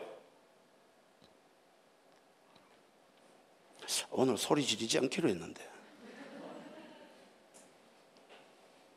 더 충격적인 거 마지막에 제가 여기서 결정타를 날렸어요. 예수님 돌아가실 때 40일 지나고 승천하시죠. 우와, 베다니에서 승천하시니라. 제가 우리 주님이 TCF의 선생님들에게 네 형편 풀어줄게, 막 그냥 속색이나 학부모 다 니인데 엎드리게 할게, 이렇게는 안 하시지만 부활의 주요 하나님 나라요 다시 온마 보여주는 모든 것을 다른 사람은 몰라도 너희한테는 알려줄게. 여러분 그 중요한 자를 다 놔두고 그 나병마을 고아마을에 그 위에서 승천하실 때 고아들과 나병들이 뭘 봤을 것 같아요? 창조주께서 우리 마을에 제일 주무시고 우리 집에 주무시고 우리와 함께 식사하시다가 십자가에서 다시 살아나신 저 놀라운 분이 우리 마을에 우리가 보는 앞에서 성천하시네. 그리고 다시 오마 약속하시네. 저는 확실합니다. 이 베다니의 마을 사람들은 이제 더 이상 슬픔을 갖지 않았을 것 같아요. 환경의 형편은 똑같았을 거야. 그렇지만 더 이상 슬퍼하지 않았을 거야. 이게 탕자 아버지가 잔치를 배설하며 살았던 인생이 아닐까 싶어요. 세 번째, 아버지 잔치에 춤추지 않는 큰아들을 잠깐 보겠습니다. 큰아들을 잠깐 보는데 저는 이렇게 보고 싶어요. 제목을 제가 나름대로 써본 건데, 오래 믿은 자들의 왜곡된 하나님. 예수 오래 믿은 사람들이 왜 이렇게 하나님 나라가 없냐고요. 제가 한 번은 상담 사례를 잠깐 말씀드려서 얼마나 위험한지를 잠깐 설명해 볼게요. 바리새인 잠깐 얘기하면서 교회가 다 이래 됐다는 거를. 바리새인 하나님 오래 믿잖아요. 바리새인이 38년 된 병자가 나았죠. 여러분, 제가 충격적인 사건은 38년 된 병자가 나았을 때 바리새인이 제일 먼저 한 말이 뭐야? 안식일에 자리를 들고 와도 됩니까? 이게 탕자 아버지를 믿는 이 바리새인이 맞습니까? 교회가 이렇게 된 것 같아. 하나 여쭤볼게요. 유대인들은 우리나라처럼 큰 나라 아니죠? 우리나라보다도 훨씬 적은 거야. 경상남북도 크기 정도? 뭐 이 정도 되게나. 이스라엘이 작습니다. 우리나라 안 그래도 작은데 우리나라보다도 훨씬 작아. 그런 작은 나라에 예루살렘, 38년 된 병자가 난 그 자리에서 제가 성지순례도 가봤거든. 거기 그 연못가에 38년 된 병자는 이 바리새인이 아는 사람일까요? 모르는 사람일까요? 여러분, 성경을 좀 다이나믹하게 읽으셔야 돼. 38년 동안 모를 수가 있어요. 제가 대도시도 아니라니까. 시골 느낌이에요. 거기가 거기가 벌벌 안 해. 다 알아. 38년 동안. 그러면 이웃이야, 아니면 친척이든 중에 하나든지. 이웃이라고요. 근데 중요한 얘기 할게요. 이웃이 38년 동안 불쌍하게 안전뱅이로 그렇게 불쌍하게 살다가 예수님이 나왔어. 근데 제일 관심이 안식일에 자리에 들면 되나 안 되나 이러고 있어. 이걸 제가 상담 용어로 말하면 종교 중독이다. 불쌍히 여기는 것도 없고 하나님의 사랑이 흘러가지도 않고 자기의 거룩성만 더 돋보이게 하는 이 멘트. 한국 교회는 이렇게 된 것 같아요. 이상하게. 그래서 주보에 파송 선교사, 이거는 자랑으로 많이 써놔. 근데 자기 교회는 자살하려고 하는 사람 관심이 없어. 이게 아이러니한 일이 벌어집니까?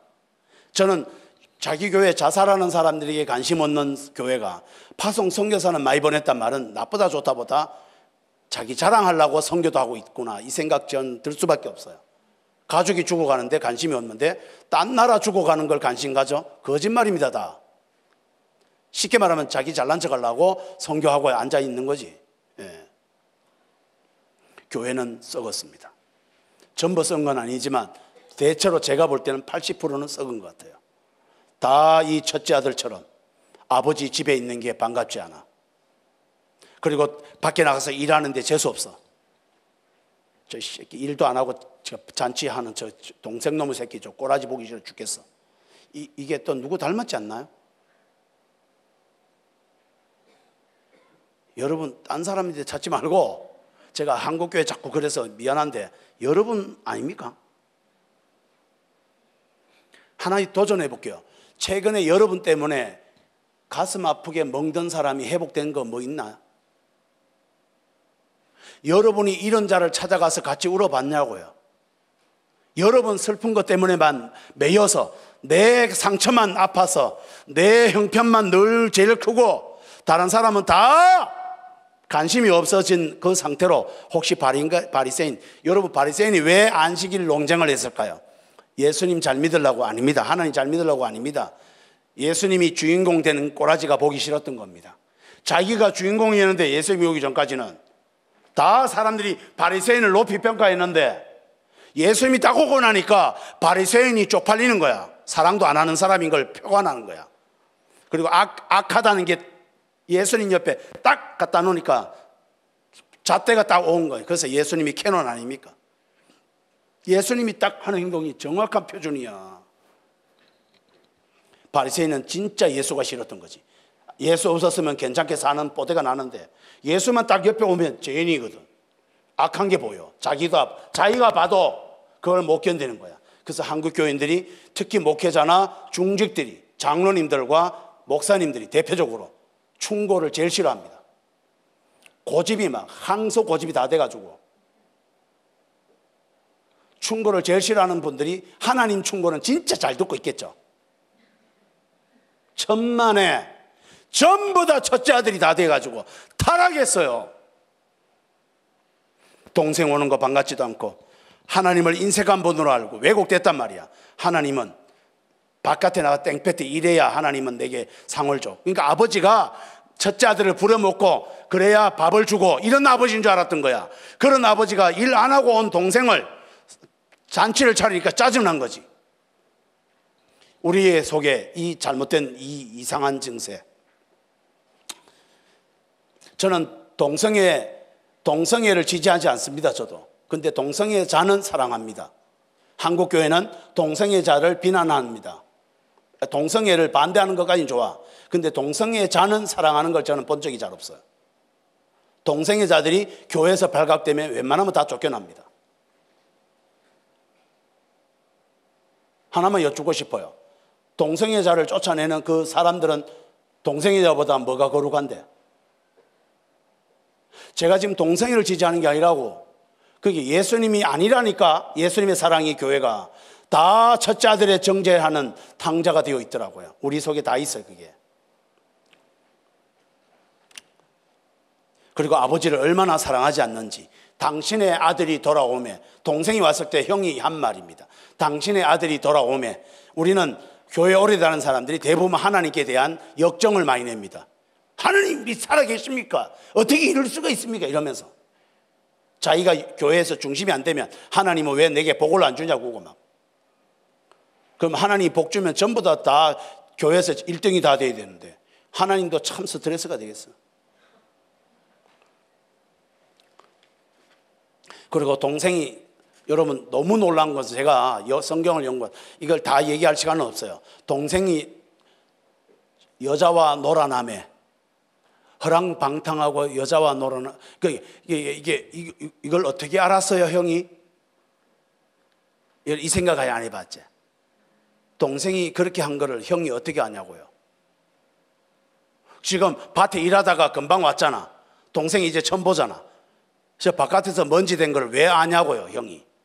제가 너무 무서운 거 하나 발견했어요. 이 본문에서. 동생이 어디에서 뭐 하고 있는지 형은 알고 있었어요. 그런데 아버지가 밥도 잘 안 드시고 문 밖에서 맨날 기다리는데 이 아버지가 밥도 못 드시고 잠도 잘 못 주무시고 아들 안 돌아오니까 그러잖아. 그런데 그거를 신경 써요, 안 써요? 안 써요. 근데 여러분에게 여쭙고 싶어요. 부모든 여러분 제자든 여러분 교인이든 여러분 교회 목회자든 제가 볼 땐 전부 다 상처 입은 영혼이야. 하나님이 늘 기다려요, 다 그들도. 그런데 우리가 옆에서 같이 기다리는 마음이 생겨야만 첫째 아들의 타락이 우리에게 없는 겁니다. 이 얘기를 드리고 싶어요. 왜? 아버지의 그 잔치의 최소한의 예의입니다. 네 번째 말씀을 드리고 싶습니다. 아버지의 잔치에 춤추지 않는 작은 아들도 뭐 그렇게 썩 좋은 건 아닙니다. 똑같이 타락한 거죠. 이 작은 아들은 상처받은 사람들이 갖고 있는 왜곡된 하나님의 상입니다. 저는 안타까운 게 뭐냐면 상처가 많이 받은 사람이 제일 위험한 거는 은혜를 받아도 감정이 비틀려 있어요. 그래서 상처가 많은 사람들의 약점이 뭐냐면은 절망이 빨라요. 그리고 감정 기복이 많아요. 은혜를 잘 받아도. 그리고 차분하지를 않아. 그리고 뭔가 다른 사람에게 불안감을 줘. 그런데 제가 너무 놀랐는 거 하나를 여러분 도전합니다. 이런 거는 간증을 좀 해도 될 것 같아. 제 아내가요, 저를 보고, 제가 어떻게 산 거 알잖아요. 제 아내는 어렵게 다 싹 다 알거든, 저희 집을. 제게 자주 하는 말이 이런 말입니다. 어떻게 그런 아버지 밑에 당신은 어떻게 그렇게 깨끗하지? 그러니까 잘 산다 이 말은 안 하고 감정이 깨끗하대요. 삐지지도 않고 성지도 별로 안 내고 막 그냥 잔소리를 많이 해도 입이 예쁘다 그러고 막 그냥 TV 끄라 그래도 그냥 고맙다 그러고 그거 그냥 막. 처가댁에 가서 온갖 일을 다 처리하고도 단 한 번도 자랑하지 아니하고. 그래서 아내가 미안하다, 처가댁에 가정사역 하는데 처가댁에서 팍팍 밀어줘야 되는데 이 처가살이가 처가댁이 가정사역 대상이 됐으니 이 무슨 이게 제 아내가 한 말이야. 그럴 때 제가 뭐라는 줄 알아요? 대구서 부산 내려가는 민자고속도로에서 여보 다시는 그런 말 하면 안 돼. 왜냐하면 오른손이 왼손 씻겨놓고 나서 내 잘했지 이 새끼야, 내 은혜 갚아 이 새끼, 이거 미친 거다 이거. 다시 얘기하면 내가 당신 집에 가서 도움을 준 것은 도움 준 거 아니다. 내 눈물이 씻긴 거야. 당신 내 아프면 그렇게 안 하겠나? 그래서 당신이 그렇게 해서가 아니야. 난 당신 가정을 도울 수 있어서 그게 세상 제일 행복해. 나는 당신 가정만 돕고 이 사역 끝나도 돼. 그걸 하나님이 기뻐하시고 있어. 그 제 아내가 갑자기 예수인지 사람인지 구분이 안 된다 하더라고. 기분이 되게 나쁘시죠?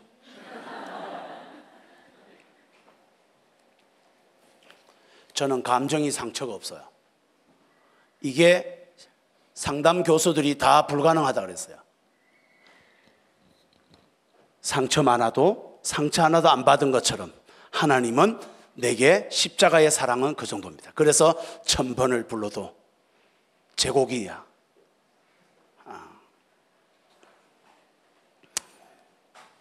탕자 얘기는 뭐 여러분 잘 아니까 그냥 이렇게 할게요. 한번 따라해 주시겠어요? 바테르헤몬. 바테르헤몬.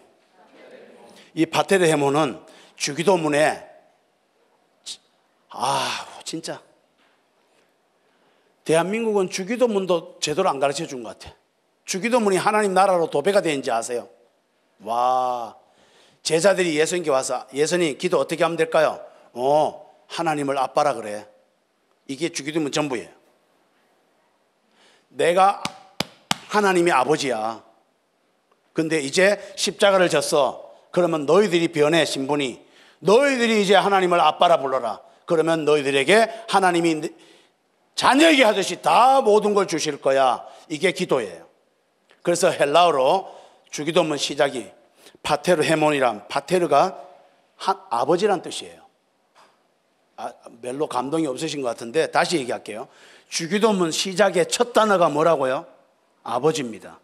주기도문의 첫 일성이 아버지! 예수님이 가르쳐준 주기도는 아버지로 다 끝나요. 너희들 하나님을 아버지라고 해라. 그러면 그 다음 기도는 알아서 된다. 여러분, 둘째 탕자가 아버지와 잔치를 해요. 아버지인데 무슨 말을 하는 걸 누가 가르쳐 줘야 됩니까? 예?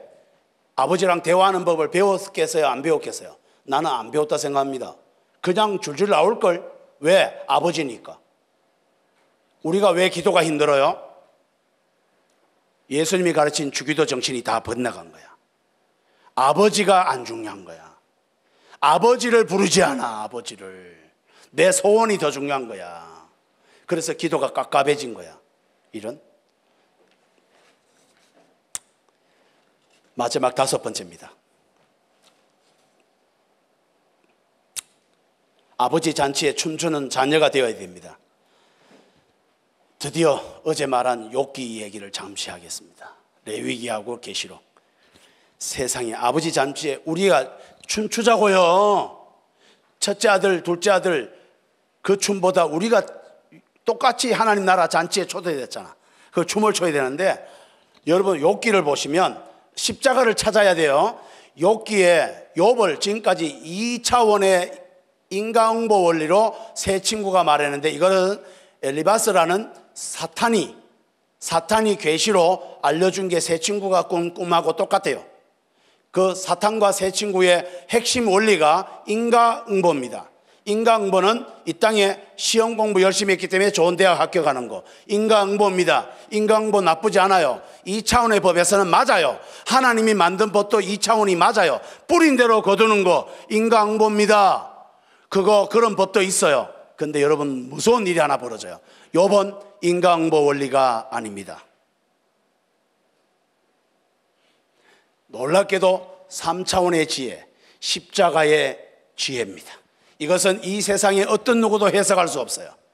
이거를 욥의 세 친구가 몰랐던 겁니다. 하나님이 왜 욥의 세 친구를 마지막에 욥을 회복시키고 세 친구를 하나님이 죽이려 했을까요? 그 이유는 욥의 세 친구는 욥을 위로를 못해서가 아닙니다. 그럼 우린 다 죽었겠지? 여러분 해석을 똑바로 하셔야 돼요. 십자가를 거부했기 때문에 죽는 거예요. 욥기를 다시 찾아볼까? 욥기 19장에 보석처럼 빛나는 구절이 있는데 욥기 19장에 이렇게 말합니다. 욥이 한 말에 나를 위하여 대속자가 땅 위에 섰으니. 욥기에 이런 게 있는지 모르시더라고 사람들이. 욥이 19장에서 뭐라 했다고요? 나를 위하여 대속자가 어디에 섰다고요? 땅 위에 섰으니. 욥이 뭐 봤다는 거예요? 제가 욥기를 보고 얼마나 울었는지 몰라요. 왜냐하면 이 답을 알았기 때문에. 욥의 욕창나고 아내로부터도 인정받지 못하고 가족에게도 버림받은 욥의 인생에 재산 2배 나오고 치료 회복된 거 죽은 자식만큼 태어나고 이거 보고 아니라고요. 해석을 그렇게 하면 안 돼요. 하나님이 쪼잔하게 욕창 정도 줬으면 재산을 한 100배 줘야지 무슨 2배밖에 없어. 제가 이렇게 해석하니까 맞다고 생각 안 하세요? 꼴랑 2배야. 뭐야 이거. 그 다음에 또 자식이 죽은 숫자만큼 태어났대. 그게 보상입니까? 제가 제 아내인데 물어봤잖아. 이거는 엄마인데 물어봐야 이해가 다 됩니다. 여보, 우리 아들 2 키웠는데 아들이 2 죽었어. 그러면 2 다시 태어났어. 그러면 당신은 위로가 돼? 이러니까 제 아내가 한 말을 저는 영원히 못 잊어요. 죽을 때까지 죽은 아들이 가슴에서 아플 거야. 죽은 2 아들을 위로할 수 있는 방법은 없어. 지금까지 욥기 잘못 해석했습니다. 자식들이 죽었는데 죽은 숫자만큼 태어났으니까 보세요, 복 받았잖아 욥이. 뭐 이따위 말을 하고 한 번이지. 복이 아닌데. 여러분 그 복은 받고 싶다 손 들어봐. 지금 자식 다 죽고 새로 태어나면 그게 여러분은 복이라고 생각하냐고. 왜 목회자들이 그걸 복이라고 우기냐고요. 그러니까 우리가 고난에 대해서 이해 못한 거잖아. 그 고난의 깊이를 어떻게 이해한단 말인가? 오늘 기독교사가 당하는 고난은 어찌 이해해야 되는가? 욥기를 해석하면 끝이 나요. 욥은 답을 알았어요. 바로 고엘 제도입니다. 19장에 있었던 나무 위에 나를 위하여 대속자가 섰으니, 이 말은 장차 십자가에 예수님이 달릴 것이니 그게 바로 고엘 제도인데, 고엘 제도는 내가 노예가 됐을 때 재산을 2배로 주고 사와서 자유가 되게 하는 게 고엘 제도입니다. 그런데 재산이 2배 됐잖아요. 욥이 마지막에 딱 2배를 한 이유가 있다니까. 예수님이 이 땅에 당차와서 욥의 너의 눈물을 영원히 닦아줄 거야. 십자가의 복음으로 오늘 탕자의 비유에 아버지가 잔치를 배설하면 충분히 다 위로가 돼. 욥의 세 친구는 이걸 거부했던 거지. 십자가를 거부한 거야. 고엘 제도를.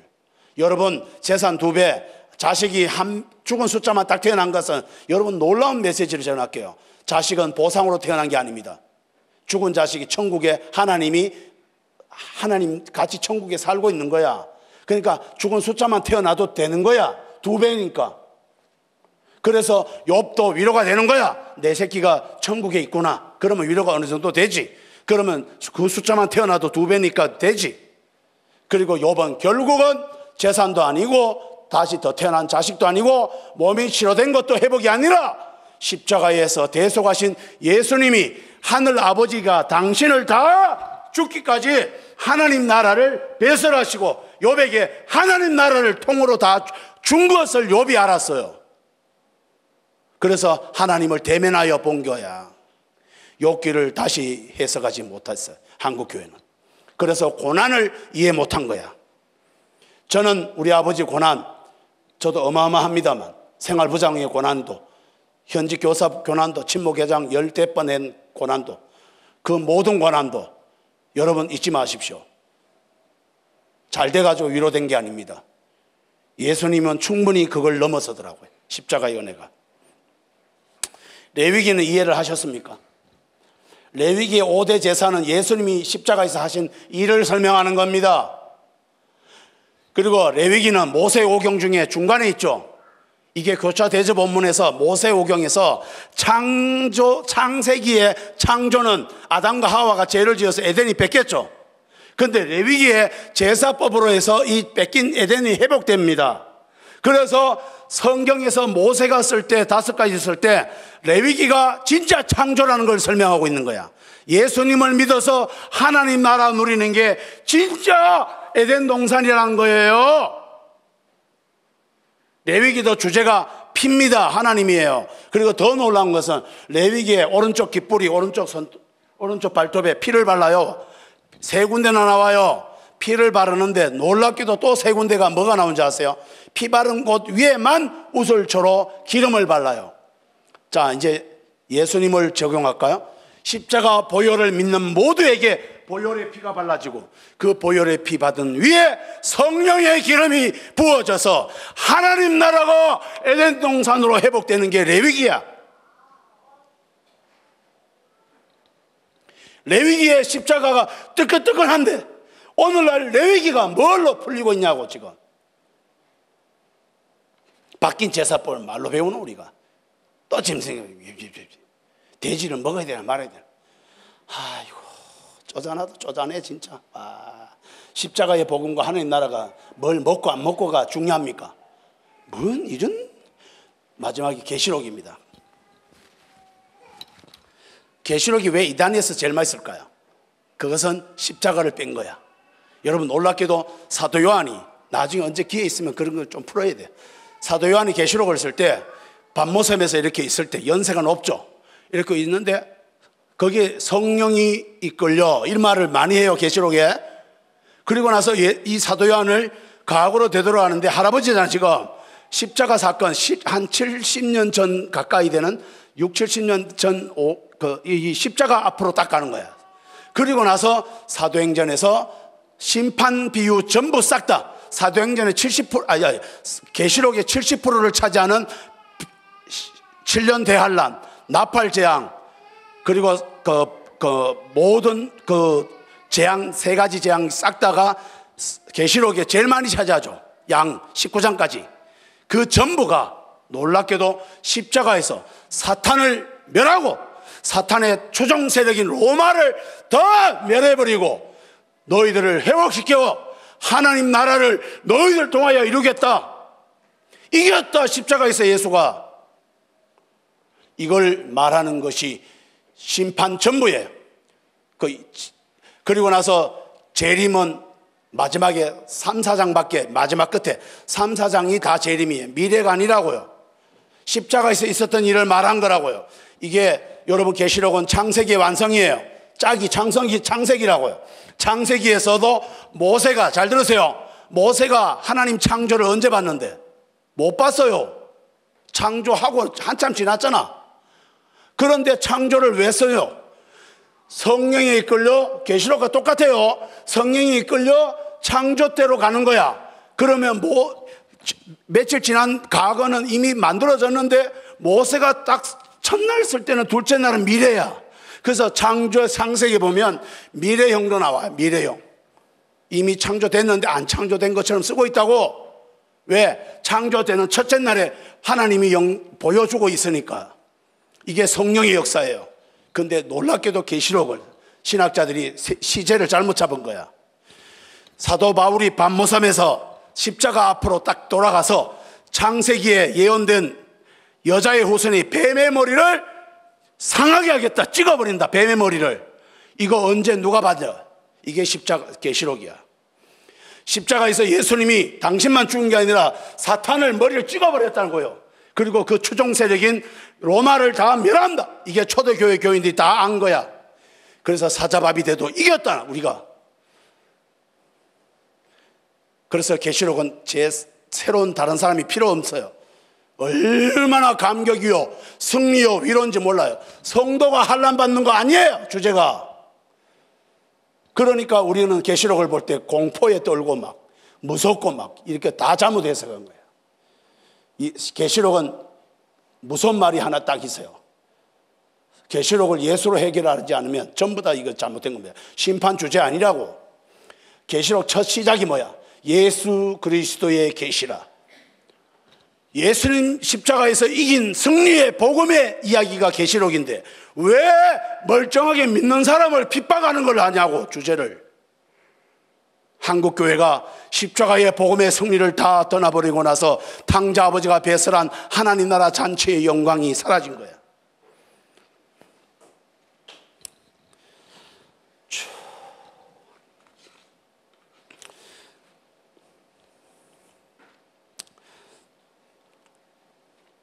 견디는 인생 이제 안 살게 될 수 있어요. 베드로가 왜 십자가의 거꾸로까지 죽으면서 달려갔을까요? 그는 알았어요. 예수님의 사랑이 어떤지를. 오늘 죽어도 여한이 없는 하나님 나라를. 주님 나를 부르셨으니, 주님 나를 부르셨으니, 내 모든 정성 내 모든 정성 주만 위에 바칩니다. 사랑하는 여러분, 저 제 아들에게 유서를 다 써놨습니다. 시체도 다 이양해놔, 여러 개 다 기증했고요. 죽는데도 사는 것도 미련 없습니다. 그래서 자존심도 없고요. 오늘 단 1초만으로도 주신 은혜로도 평생을 먹고 살 만한 하나님의 나라가 나를 초대하셔서 배설하신 십자가의 영광이더라고요. 오늘 한국교회가 이걸 영광을 다 놓친 것 같아. 춤을 잃어버렸어. 아버지의 잔치를 다 까먹은 거야. 예레미야는 이렇게 말합니다. 내가 너를 모태에서 짓기 전에 너를 알았고, 내가 배에서 나오기 전에 너를 성별하였고, 너를 여러 나라의 선지자로 세웠노라 하시기로. 여러분, 예레미야가 마지막에 어떻게 죽어요? 보상 잘 받고 죽었을 것 같아요? 아닙니다. 애굽에 내려가는, 죽으러 가는 백성들 곁에 따라 내려가서 같이 죽어요. 그냥 죽는다는 거 알면서도 따라가요. 예수님하고 똑같은 삶을 삽니다. 저는 알아요. T세포에 제가 열심히 온다고 해서 반드시 뭐 좋은 일이 있지 않다는 거를. 열심히 그 앉아있어도 책도 30권도 잘 안 팔리고. 그렇게 중요하지 않아요. 근데 중요한 것은 하나님이 네 잘하고 있어.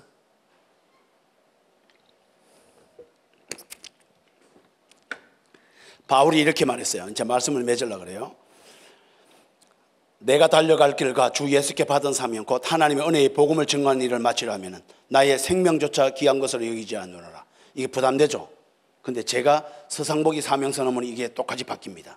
서상보기에 달려갈 길과 주 예수께 받은 가정사역의 사명 곧 상처받고 고통받는 사람, 가정과 한국교회에 하나님 나라의 은혜의 복음을 회복하여 하나님 나라를 드러내고 확장하려 하면은 서상보기는 생명조차 귀한 것으로 여기지 아니하노라. 어떠세요? 부담됩니까? 마지막으로 고영원의 노래 공방의 유튜브에서 너의 푸른 가슴 속에 요거 듣고 같이 한번 기도를 하도록 하겠습니다. 유튜브에서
같이 할까요?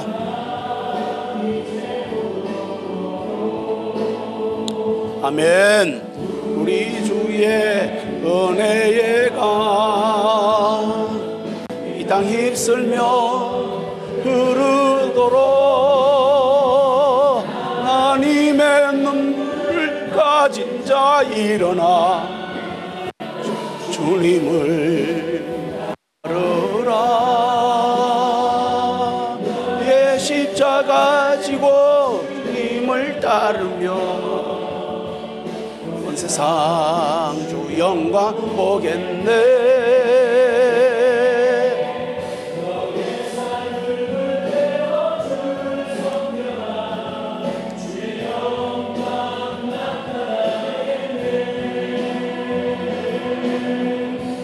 예, 잠깐만 이제 꺼도 되겠습니다. 제가 마지막에 몇 가지 말만 하고 같이 이제 찬양은 부르지, 사명 찬양은 좀 이따 같이 부르면서 기도합시다. 사랑하는 여러분, 우리가 춤추지 않습니다. 제 인생은 춤추는 인생이 아닌 것 같아요. 아무리 생각해도 웅게 더 많은 것 같아요. 근데 하나님이 저를 얻고 춤을 추고 계셨더라고요. 그 구절이 있어요. 오늘 아버지가 잔치하고 있지 아들 둘 다 잔치의 주인공 되지 못했어요. 스바냐 3장 17절, 제가 읽으면서 가슴이 미어 터지는 줄 알았어요. 스바냐 3장 17절, 너로 말미암아 기쁨을 이기지 못하시며, 너로 말미암아 기쁨을 이기지 못하시며, TCF 선생님으로 말미암아 하나님이 기쁨을 이기지 못하시며. 춤추고 있는 거 맞잖아. 기쁨을 못 이기는 게 춤추는 거거든. 신랑이 신부를 기뻐한 같이 하나님이 너를 기뻐하시리라. 신랑이 신부를 어떻게 기뻐하는데? 춤추면서 기뻐하죠.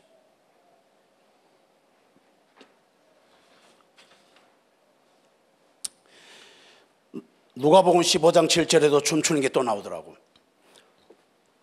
죄인 한 사람이 회개하면 하늘에서는 회개할 것 없는 의인 99으로 말미암아 기뻐하는 것보다 더하리라.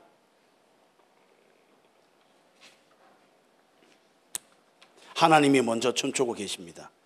당자가 오기를 먼저 하나님이 대문 밖에 나가서 먼저 기다리고 계십니다. 당자가 왔기 때문이 아닙니다. 그리고 첫째 아들에게도 이렇게 말합니다. 아버지가, 저는 이 구절을 잊을 수 없어요. 첫째 아들은 아버지를 싫어한 줄 알았어. 그러니까 아버지가 첫째 아들은 미울 줄 알았다고. 아이들하고 여러분 원어로 보니까, 너는 아버지 집에 같이 있었고 내게 다 네 거지 않니? 라고 할 때 그 얘가, 원어가, 애기가, 아빠가 애기 아들을 보고 우리 아들 라고 할 때, 그래서 달리다곰도 똑같아요. 내 딸, 아이고 딸 봐봐. 아빠가 딸 깨울 때 하는 게 달리다곰이래, 유대인들이. 예수님이 혈루증 앓는 여인 지나가서 야이로의 딸을 살릴 때 달리다곰 할 때 우리는 달리다곰 언어를 이렇게 말합니다. 달리다곰! 이렇게. 무슨 딸이, 아버지가 딸을 그따구로 깨우노? 아닙니다. 하나님은 딸이기를 원했던 거야. 죽은 자가 딸이라는 거야. 딸아, 일어나야지. 그래서 이 세상에 우리 주님이 부활하시고도 평안하냐? 아빠가 하는 말이야 다. 오늘 이 밤에 아빠의 초청을, 그리고 아버지가 배설한 잔치를 기억하십니까? 기도회 끝나고 줄 통닭이 여러분을 더 기쁘게 할지 알 수는 없지만,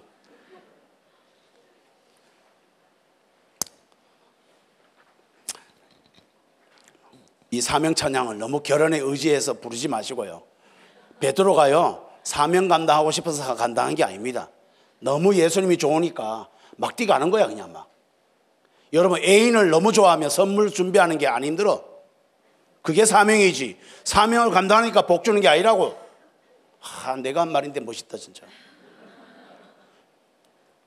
사명 이 찬양을 처음으로 은혜를 받으면서 한번 불러보세요. 부담 갖지 말고 좀. 부담이 됩니까? 어쩔 수 없죠 뭐. 한번 부르겠습니다. 그리고 기도합시다. 주님이 홀로 가신 그 길 나도 따라가오. 벌써 부담됩니까? 모든 물과 피를 흘리신 그 길을 나도 가오.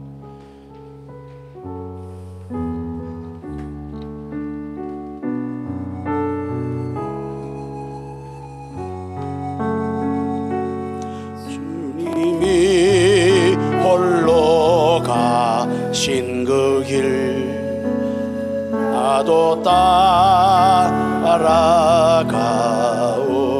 모든 물과 피를 흘리신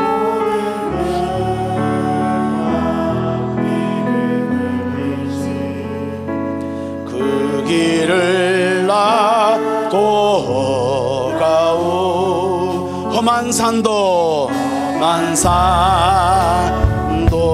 나는 괜찮소. 바다 끝이라도 나는 괜찮소. 죽어가는 저들을 위해 아멘. 저들을 위해 나를 버리길 바라오. 버리길 바라오. 아버지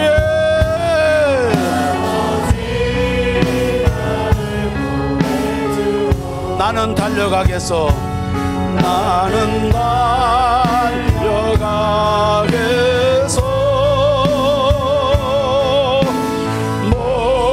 목숨도 아끼지 않겠소. 나를 보내주오. 사랑하는 여러분, 마지막으로 기도를 하고 싶습니다. 두 가지를 같이 기도하는데요. 하나는 하나님이 아버지는 맞습니까?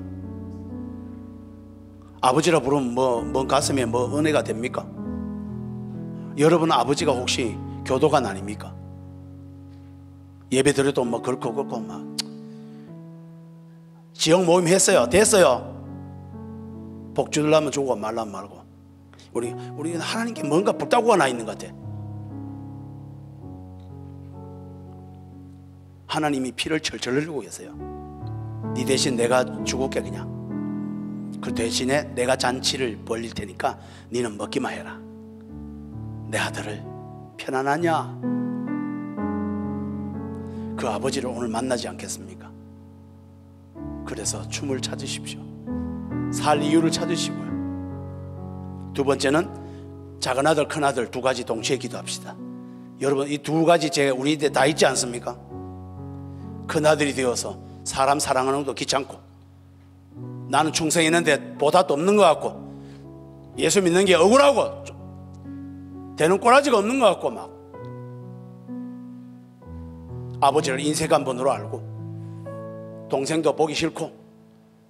근데 여러분 동생 같은 거는 없나요? 허랑방탕하고 자기 즐거움은 그만이고 자기만 행복하면 다고. 이게 또 둘째의 잘못 아닙니까? 아버지의 관심은 관심도 없는. 이 두 아들이 다 어디에 초대됐습니까? 잔치상에. 두 아들 다 먹고 마셨을 거야. 아버지는 그런 분입니다. 두 번째는 첫 아들의 그 죄, 아버지를 인색 한 번으로 아는 잘못된 왜곡. 둘째 아들의 인생을 함부로 던지고 사는 인생. 그리고 아버지를 내 아버지 하나님 나라의 영광으로 이해하지 못한 채 이 땅에 쪼잔한 거 없는 것으로 억울한 거 작은 걸 붙잡고 하나님 나라는 있는 동 마는 동 그렇게 사는 아버지를 가볍게 여긴 죄는 없습니까? 이 두 가지를 같이 한번 기도하고, 기도하시는 분 나와주면 되겠습니다. 같이 기도하겠습니다.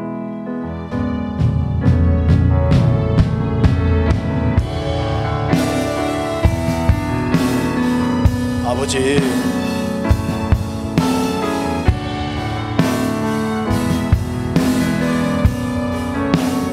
불쌍히 여겨주십시오. 아버지 오늘을 보여주십시오. 하나님 나라가 저희들 가운데 있게 하여 주시고 주의 성령께서 우리의 삶을 동행하여 주시고 하나님의 성령 기름 부으심이 있게 하기를 원하고 기도합니다. 아버지 우리의 삶에 하나님의 기름 부으심이 있습니다. 첫째 아들처럼 아버지를 왜곡되게 알았고 인색 한 번으로 알았습니다. 아버지의 잔치를 우리는 잊어버렸습니다. 둘째 아들처럼 아버지 우리는 허랑방탕하고 허무한 길을 달리지는 않았습니까? 아버지 하나님, 그 아버지의 베다니의 사랑과 은혜를 저희들을 기억하고 살아가는 우리의 생애가 주요되게 해 주시옵소서. 오늘도 이 밤에 초대하신 아버지의 잔치를 우리가 기억하고 초대된 그 나라를 날마다 감격과 기쁨으로 누리는 복된 삶이 되게 해 주시옵소서. 아버지,